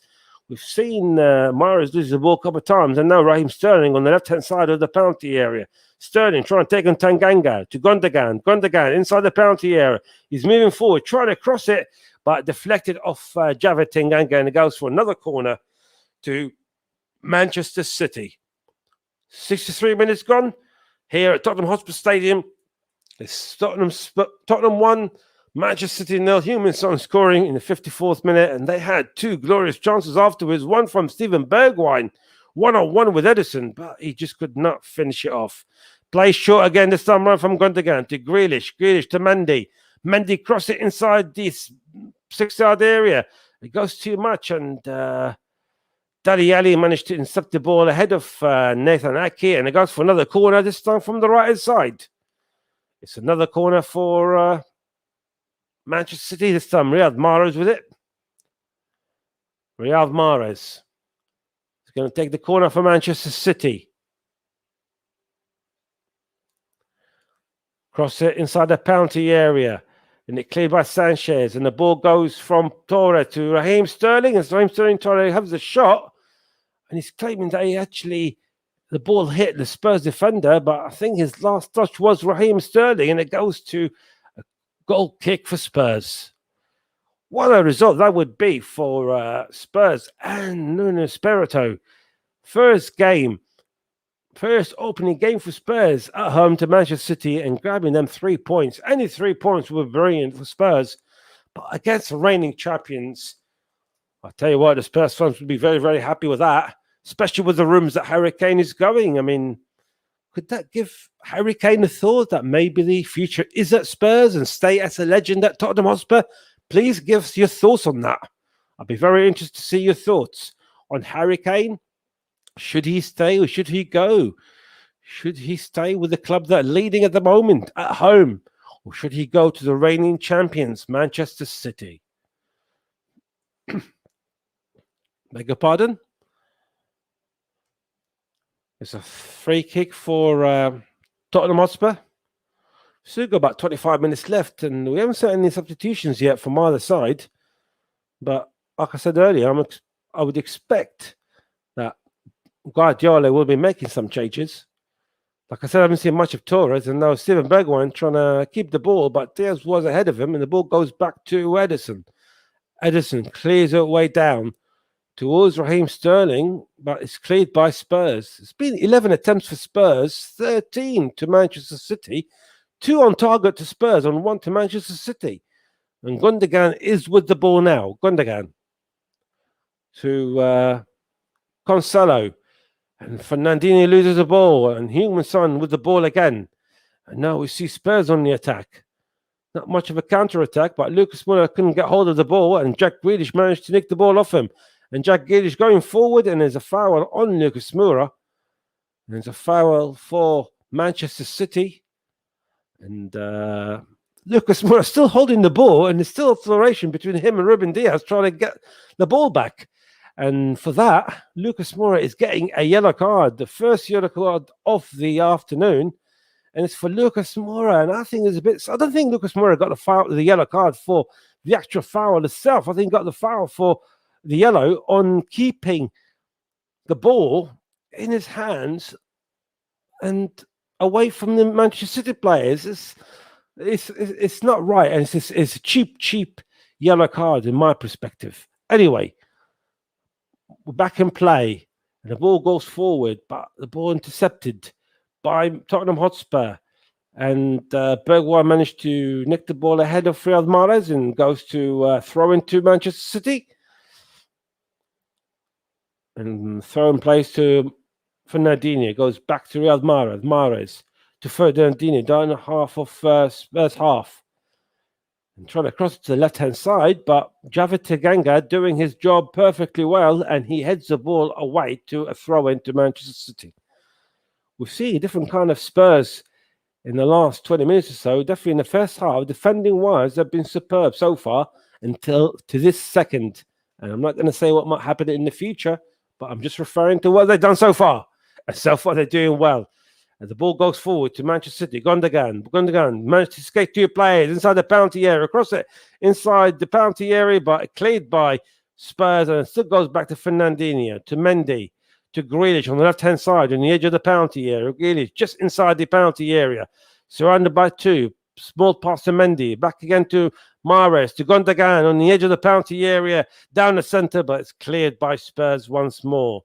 Goes back again to City with Mahrez down the centre to Fernandinho on the edge of the penalty area to Mahrez again, but again defending by Spurs, and this time is a foul against Ali, probably about 7 or 8 yards from the penalty area down the centre. So it's a dangerous free kick here for Manchester City, and we've got more than one contender, haven't we? We've got Gundogan, we've got Grealish, we've got Mahrez. They're all capable, more than capable, in fact, in scoring from that sort of range. And we are going to see the first substitution, in fact. It looks like Gabriel Jesus is waiting to come in. Let's see if my prediction is right. And we might see Torres come off. We haven't seen much of Torres at all in the game. Not even in the first half. So I won't be surprised if Torres comes off. But I think probably Guardiola is waiting for the for the free kick to be taken first and to see what happens after that. We're playing the 69th minute, just over 20 minutes gone left, in fact, plus stoppage time. Still 1-0 Spurs. And there's a wall just outside the penalty area. 4 players from Spurs, 3 Manchester City players standing behind the ball. Mahrez, Gundogan, and Mendy. So you're all more than capable. Looks like Mahrez leaves it to Gundogan. Gundogan plays it short to the right-hand side to Cancelo. Cross it! Oh, what a chance for Manchester City. It was Ferran Torres who actually had the last touch inside the 6-yard box, but Torres could not direct the ball into the net, and it goes to a goal kick for Spurs. It's a great ball and great move by Manchester City. Well, that probably sums up Ferran Torres' game, really. And it was a good defending from Sanchez as well, to be fair. He did distract Torres a bit inside the 6 yards, but it was his last touch. It was his last touch for Torres. And in fact, it's the last touch for Raheem Sterling. Raheem Sterling is coming off, and Gabriel Jesus is coming on for Manchester City. So a different kind of firepower here for City. We're probably going to expect to see Jesus more down the centre, trying to take the role of Aguero a bit. Of course, Aguero has gone to Barcelona, and what a story that is, going to Barcelona to be with his one of his best mates, Lionel Messi, and Messi leaves to Paris Saint-Germain. And now it looks like what we've been hearing from Angel Di Maria, that apparently Aguero feels that it's hell at Barcelona now. And Son with the ball, managed to keep the ball on the edge of the corner flag to the left-hand side to Steven Bergwijn. Bergwijn had a really good game. He had a good game on his debut against Manchester City and scored a wonderful goal for them under Mourinho. And today Spurs looked like really, really sharp, especially in the second half. And they're really observing everything that Manchester City are throwing at them at the moment.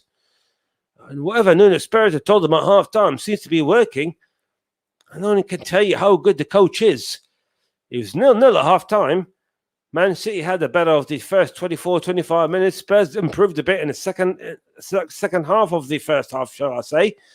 But second half, Spurs have done very well. And now Manchester City on the counter-attack. Gundogan passed it forward, but passed it to Tanganga instead to any of his teammates.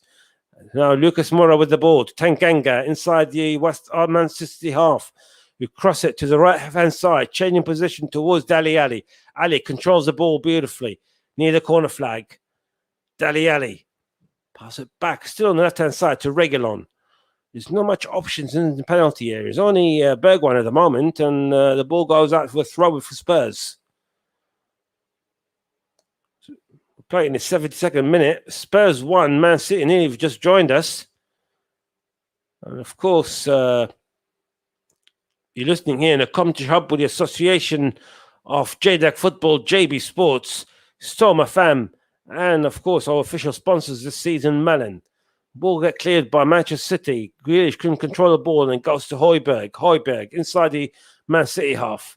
And Spurs playing with confidence. The passing between the Spurs players, and that even before the goal, Spurs seems to be right on top of things. And Lucas Moura managed to control the ball beautifully on the edge of the near the corner flag, and it's given a foul against Mendy. And Manchester City conceded a foul by the Manchester City left back. So it's a free kick for Spurs near the corner flag, and it's only going to be one player who's going to take it. In fact, Heung-min Son is heading there. The goal scorer is a beautiful goal from outside, just on the edge of the penalty area from Heung-min Son that separates the teams at the moment. So Heung-min Son is going to take the free kick for Spurs. He's been the more specialised. He's been more like a leader. Free kicks, goal scorer. His influence on the team has been remarkable, the South Korean. Heung-min Son. Cross it inside the 6-yard box. And it's not been cleared yet. And shot from Lucas Moura didn't go far, but it's still gone back to Spurs. And Reguilon crossed the ball towards Heung-min Son, but cleared by now by Manchester City. And the ball's still in their half, and Ake clears it forward. But The ball's still in the air, and literally just now that Manchester City managed to get control of the ball, and with Cancelo pass it back to Ruben Diaz to the left-hand side, changing different kind of attacking now on the left-hand side with Jesus towards Grealish inside the penalty area. Grealish shoots, and in the hands of Hugo Lloris. That's probably Grealish's best chance of the match so far. Fantastic play on the left-hand side from Jack Grealish. He managed to get inside the penalty area on the left-hand side and had a good chance. And he did shoot from about 7 or 8 yards, left-footed, but there was power in the ball, but not power to beat Hugo Lloris from a corner side away. Anyway, Spurs with the ball. Lucas Moura, who had a wonderful game so far, pass it on forward to Heung-min Son, but it's too much of Heung-min Son in the hands of Edison. Now, Manchester City on the attack again. It's been a beautiful football if you just joined us. And the possession, believe it or not, is still 66 for Manchester City, 34 for Spurs. But Spurs got the goal. Spurs got the yellow card. And Spurs got the better chances. We've seen the chance with Jack Grealish a few seconds ago. But Spurs have made their chances as well. They had Steven Bergwijn.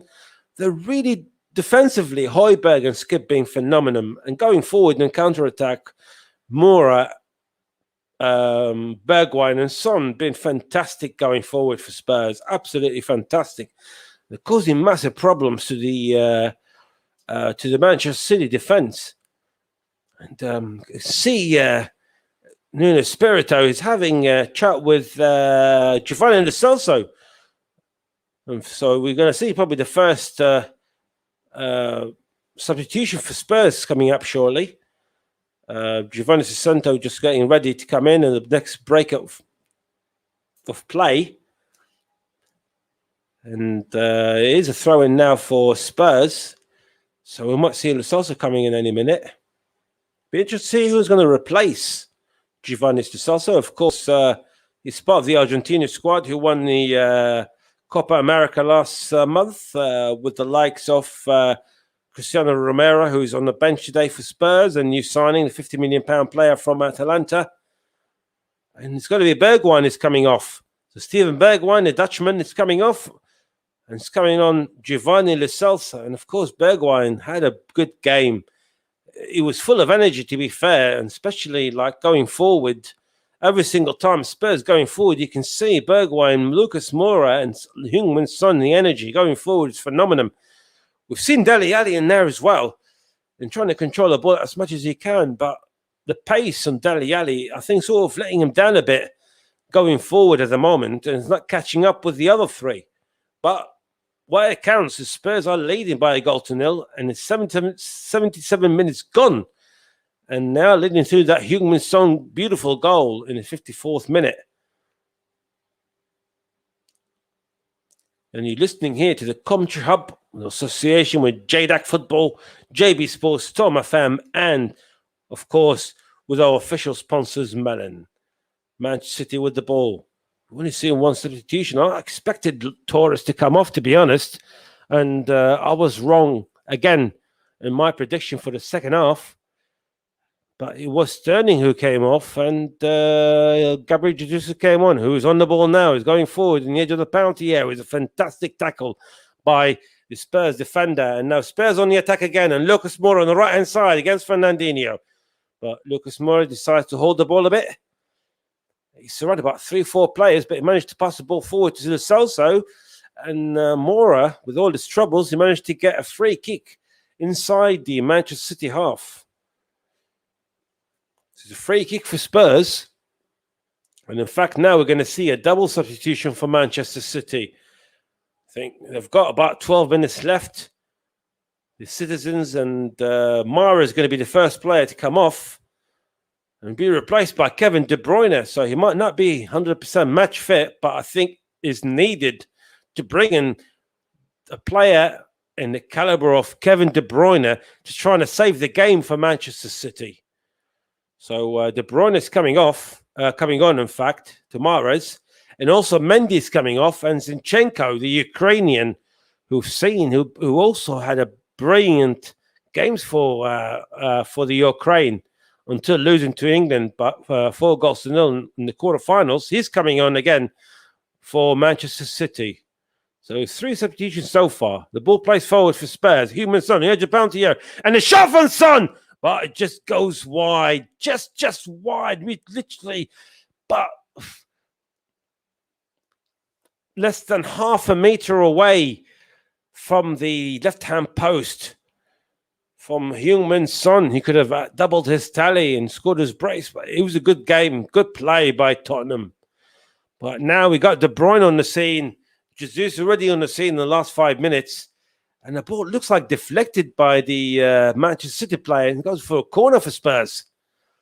So it's another corner for Tottenham Hotspur from the right-hand side. 10 minutes left. Spurs 1, Man City 0.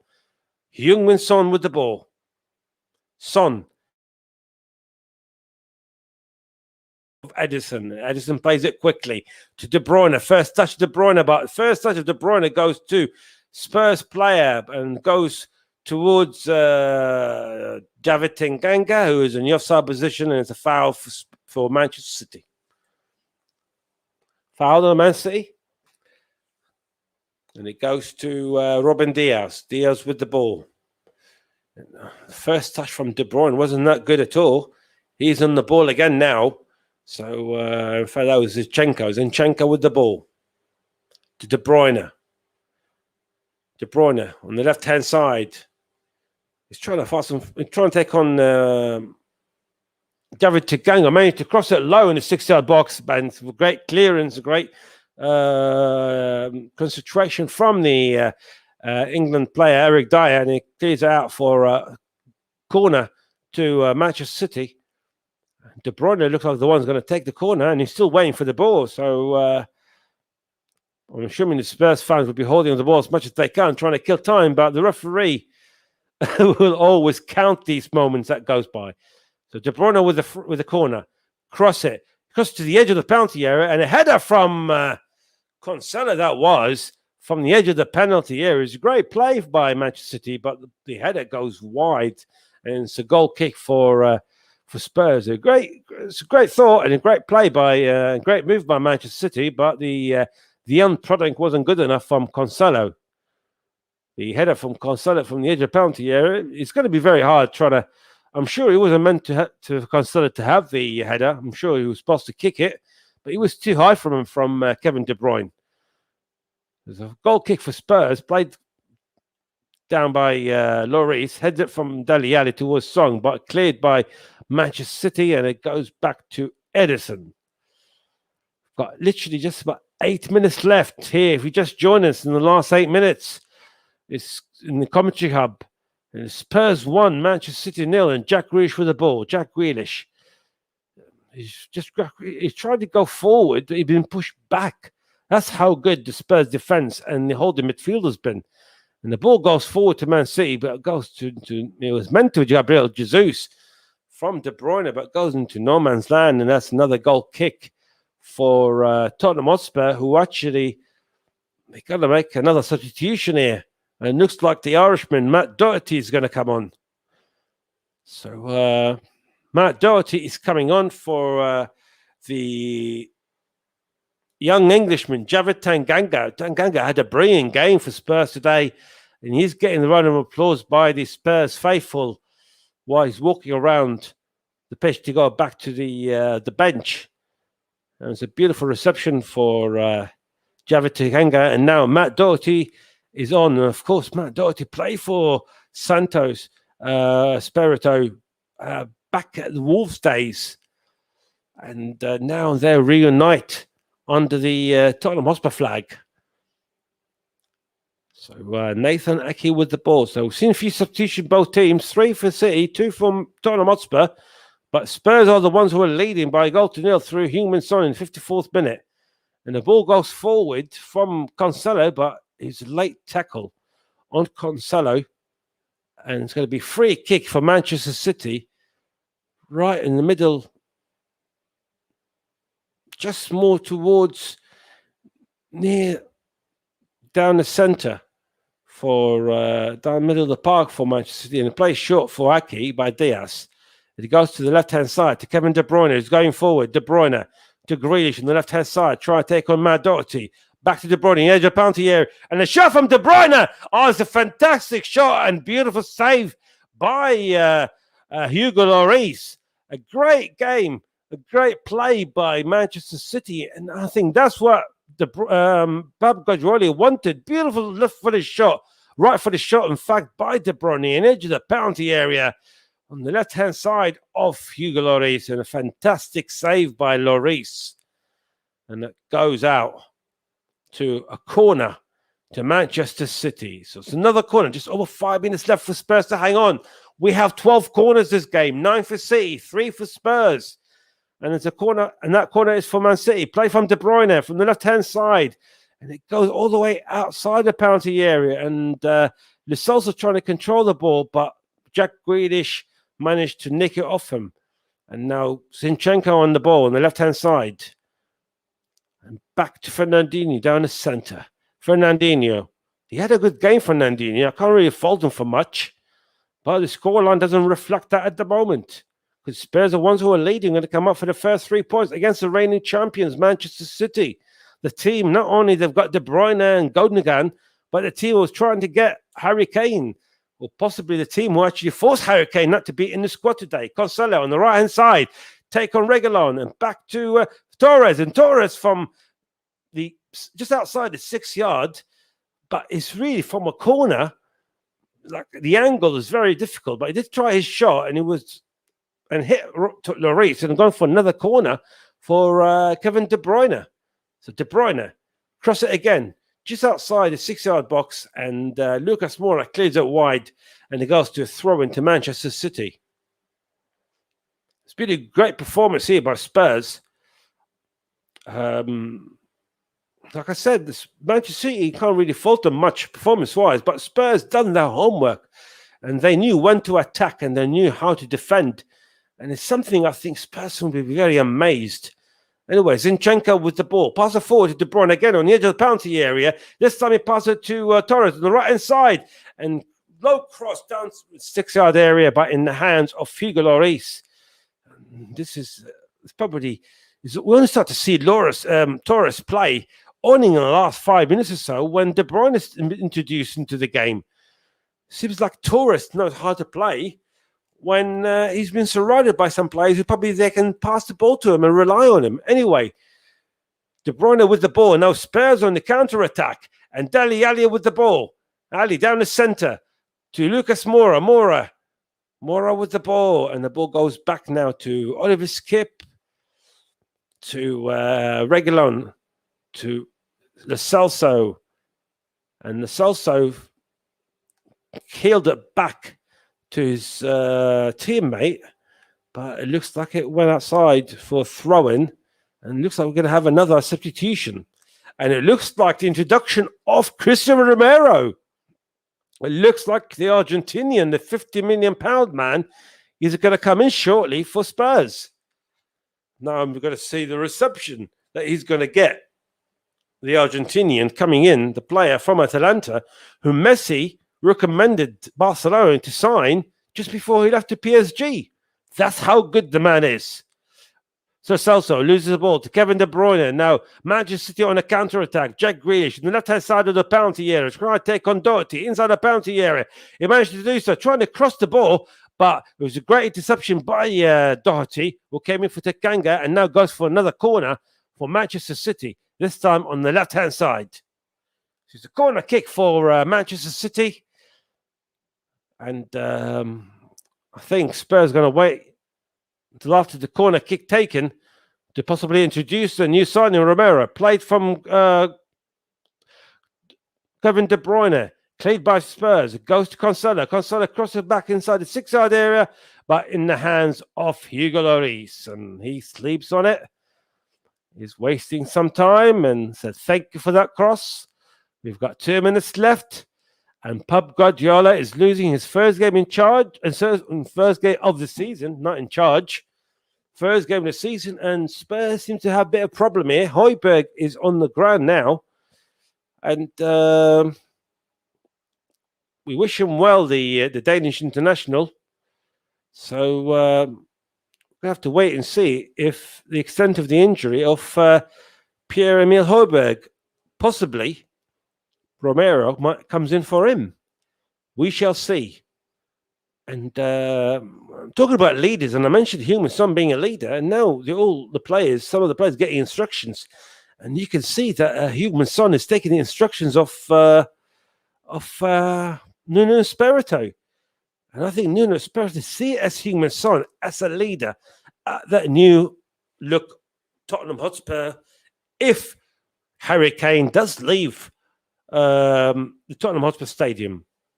And in fact, we are going to see the substitution now. And Christian Romero is coming on. And there's a big standing ovation from all the Spurs fans. It is going to be Pierre-Emile Højbjerg who's going to come off.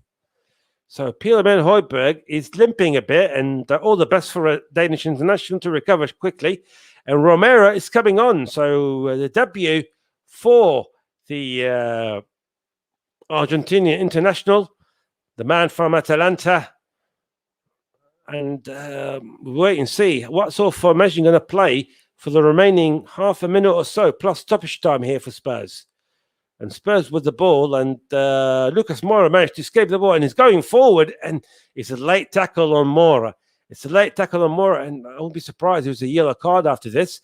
And Moura and Grealish are disagreeing on it. And we've seen Jack Grealish diving, excuse my language, before. We haven't seen it today, to be fair. So he's moaning on Lucas Moura's diving, I think. But it's going to be yellow card onto Jack Grealish. And it's very, I think, yellow card on Grealish and also someone else. Yeah, wait and see who the yellow player he is. But Anthony Turley has been firm on them, to be fair. He had a good game. In fact, the yellow card on Grealish and Davinson Sanchez. I think Sanchez is more of a dissent more than anything else. Jack Grealish came straight in the face of Lucas Moura, and then Davinson Sanchez came in to the rescue. The ball still was Spurs in the high in the middle of the park, and that's the first clearance by Romero, the number 4. And Spurs now on the attack. The Heung-min Son goes back forward, and now it's Manchester City on the ball. And there's another free kick for Spurs. Another free kick against Nathan Aki for Giovanni Lo Celso. And the free kick for Spurs, just middle of the Manchester City half. So it's a good position for Spurs. Obviously, wait and see what kind of football they play for the next 2 minutes or so. Are they going to be defensively and push the ball back or go deeper? Oh, they're just going to try and nick the second one. Well, Dele Alli standing behind the ball. And more or less surrounded, and Dele Alli, rightly so, puts the ball back to Davinson Sanchez. Sanchez cross it forward towards Lucas Moura, but it's intercepted by the Manchester City player, and it goes to Heung-min Son, to Lo Celso. Back to Lo Celso on the right-hand side. Goes inside the penalty area. Crowd taking 2 players. This ball was Lo Celso, but Fernandinho recovering superbly from in front of Lo Celso. And the Brazilian managed to get the ball off the Argentinian beautifully. And now Manchester City are on the attack. And Spurs managed to defuse that attack, and now the ball goes forward and all the way down to the hands of Edison. And we've got just about a minute and a half left here for Manchester City trying to save the game. Zinchenko with the ball. Cross it forward down to the penalty area and in the hands of Hugo Lloris. That's not a good cross. That cross came all the way to Hugo Lloris, but there's no one there in the 6-yard box for anyone trying to save Manchester City today. Anyway, Kevin De Bruyne again with the ball in the middle of the park, and the ball's taken away, and now the Son with the ball to Lucas Moura, and it's 4 against 4, and go to ball to Lo Celso on the right-hand side. Lo Celso on the edge of the penalty area. Lo Celso still holding the ball, and he goes just inside the penalty area, but I think it's teasing the Man City players, and Doherty came in for the rescue as well. So it's 1-2 between the two. It's been a push on Lo Celso, and the referee says play on, and now Jesus with the ball, trying to go forward, and there's this no go down, and Kevin De Bruyne with the ball is a great interception by Davinson Sanchez just inside the Spurs half, and we can see 2 players falling down, but the referee is having none of it, and now Heung-min Son with the ball on the right-hand side to Lo Celso, and intercepted by the City players, and now Gundogan with the ball, and we got 10 seconds left, and the ball goes out, and it goes for throw-in for Tottenham Hotspur. We're literally in the dying seconds. In fact, we're playing the injury time plus injury time, and we've got a Manchester City player down. Wait and see who the Man City player is, but what it looks like it's going to be a fantastic start for Nuno Espirito, but there's a Man City player outside the playing field. I can't see exactly who it is, but it looks like his shoulder. So I don't think it's definitely not a diving incident, and I wish the player well because he's outside the playing field. So we wish the player a recovery, but we are playing in the 5th minute, so nearly a minute on top of the injury time that we've been given. And the throw-in is going to play. And in fact, Anthony Taylor have just whistled. And Tottenham Hotspur came victorious here at Tottenham Hotspur Stadium in the new era of Nuno Santo, beating the reigning champions, Manchester City's Pep Guardiola, by a 0-0. Heung-min Son scoring in the 54th minute. It ended here at Tottenham Hotspur 1, Manchester City 0. Back with Ross Vernon. Thank you very much, John Kane, for excellent coverage throughout the match this afternoon. And John, just a quick one before we do let you go, my friend. Just a quick one before we just analyse the game. You didn't announce it during your commentary, my friend. Who was your player of the match, sponsored by Commentary Services? It's got to be for the man not only just to score the goal, but he was a leader on the pitch.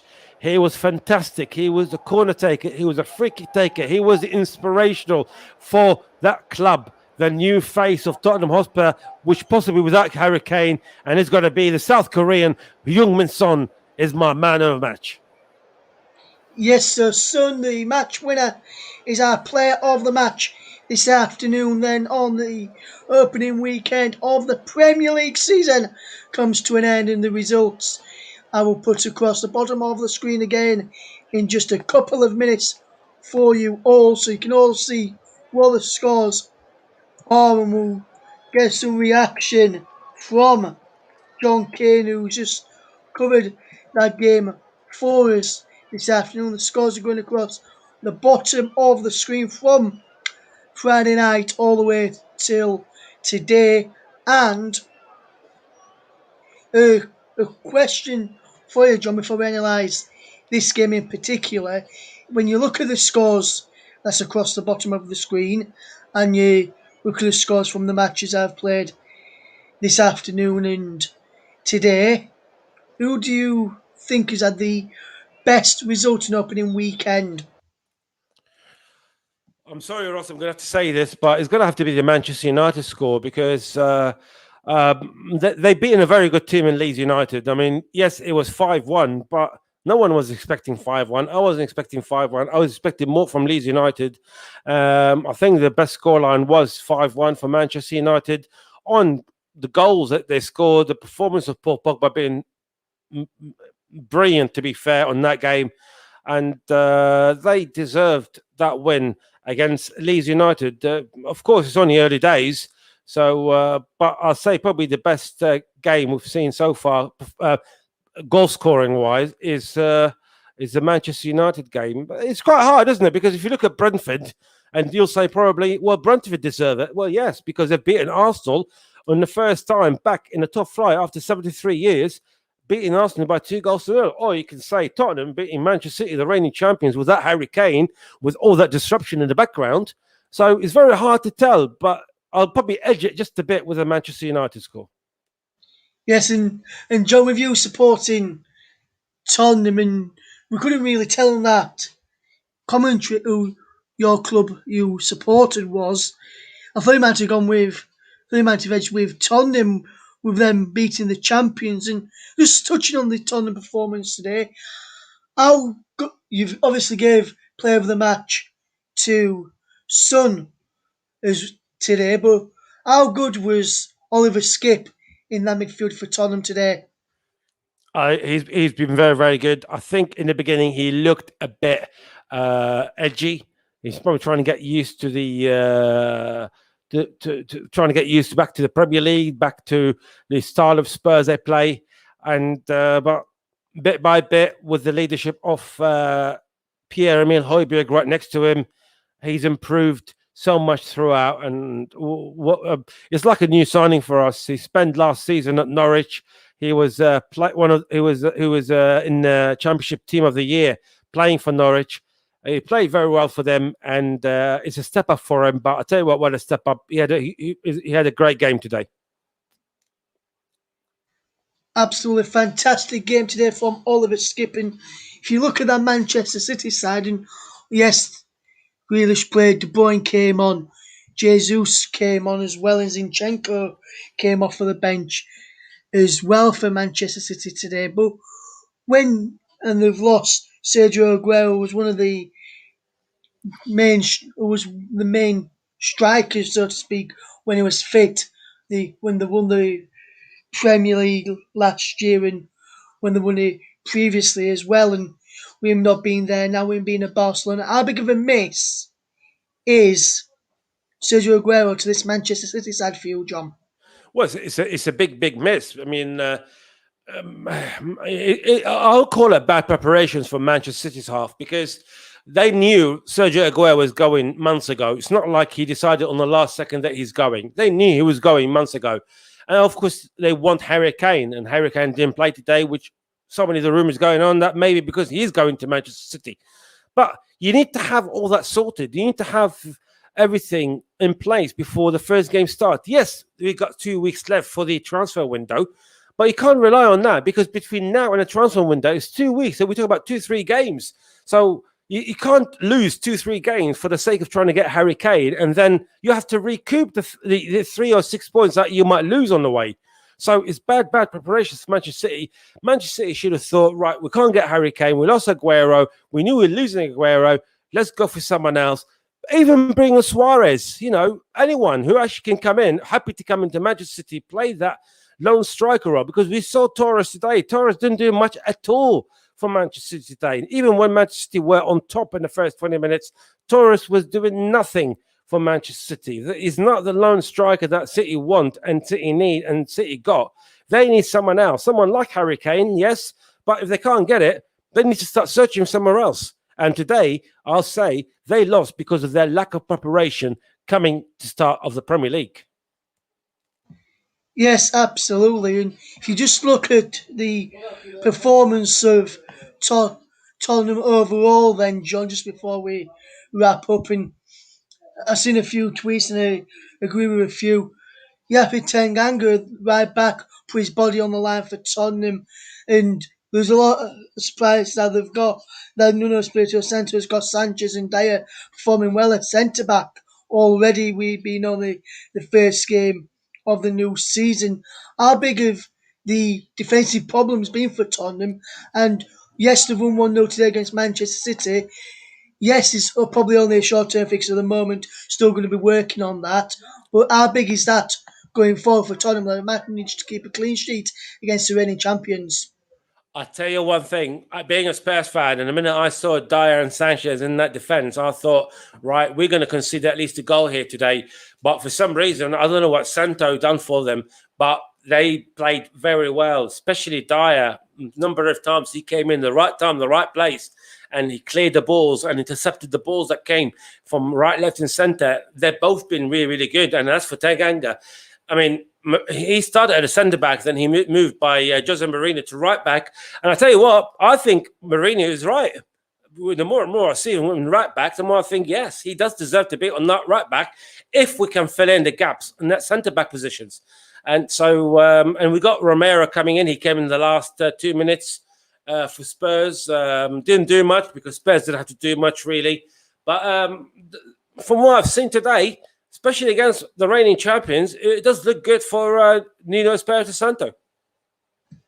Yes, absolutely, John. And we've had a comment in from Kang7 over on our Twitch this evening. Thank you very much for getting in touch. He says Grealish overhyped, and what would you say about that?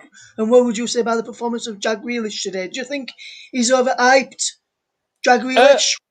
uh, Jack Grealish is a very good player. Don't get me wrong. I think he's a fantastic player, but he's not £100 million player. And today, his performance, he tried to do things. He tried to start something different for Manchester City, especially on the left-hand side. But he didn't do much to create things. We actually saw more of Kevin De Bruyne when he came on.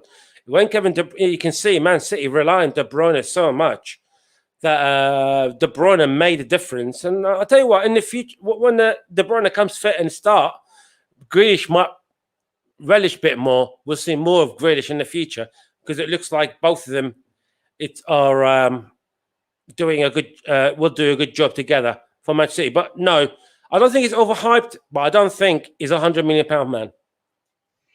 Yes, and moving on then, John, to Tottenham's next game before we round up and let everybody know some more results from today's matches. Just before we do that, John, if we look at the next couple of next games in the Premier League for both of these sides, next game in the Premier League for both of Tottenham and Manchester City as we move forward in the next games very, very shortly. And with Man City, they've got Norwich on next Saturday at home in their first home match of the season. That's a 3 o'clock kickoff. I think it's a 3 o'clock kickoff on Saturday for that one, which be surprised Man City not being picked against Norwich for TV coverage. Well, Tottenham, they're playing at 2 o'clock against Wolves next week as well. Look, speaking of Manchester City first, defeat today, Norwich also a defeat as well, both going into that game on back of a defeat. Who do you think will bounce back first? You reckon Man City will get a positive result next week against Norwich? Yeah, very much so. I think today Spurs were too good. With all due respect to Norwich City, but I don't think Norwich will able to stand the bombardment that Manchester City will have, and possibly we're going to have a fit De Bruyne, and who knows, might even have Harry Kane playing for them next time when they play against Norwich City. But even as it stands, I'll see a Man City win for that game. Yes, and also, John, your team, Tottenham, are up against Wolves next time out, next Sunday, 2 o'clock kickoff. Wolves off to a defeat yesterday, losing 1-0 to Leicester City, with the results of the weekends going across the bottom.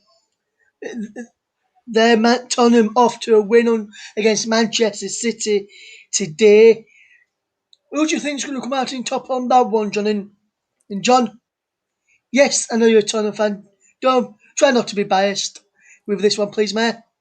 I won't be biased at all, mate. It's not going to be an easy game. I know Spurs have beaten Man City today, but let's not forget that Wolves and Espirito Santo will know what Wolves are like. But at the end of the day, it's going to be hard for Spurs playing at Wolves. Wolves are building up after his Santos Espirito's departure. I think if it will be a draw or a possible a narrow Spurs win for that game. Yes, and just we'll go through some of the results from the matches from today in a couple of minutes, but just to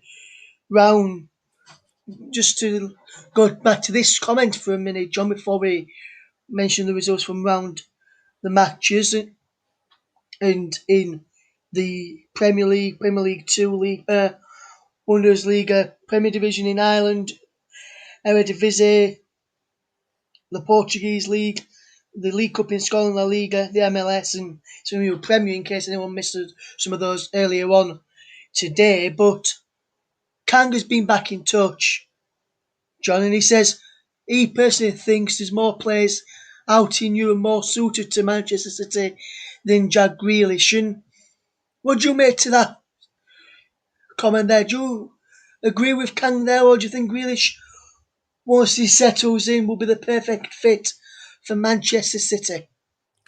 Only time will tell, wouldn't it? To be honest with you, I mean, I can't say that Jack Grealish had a really bad game today. He had a good game. It's just not productive, and it's not the result they wanted.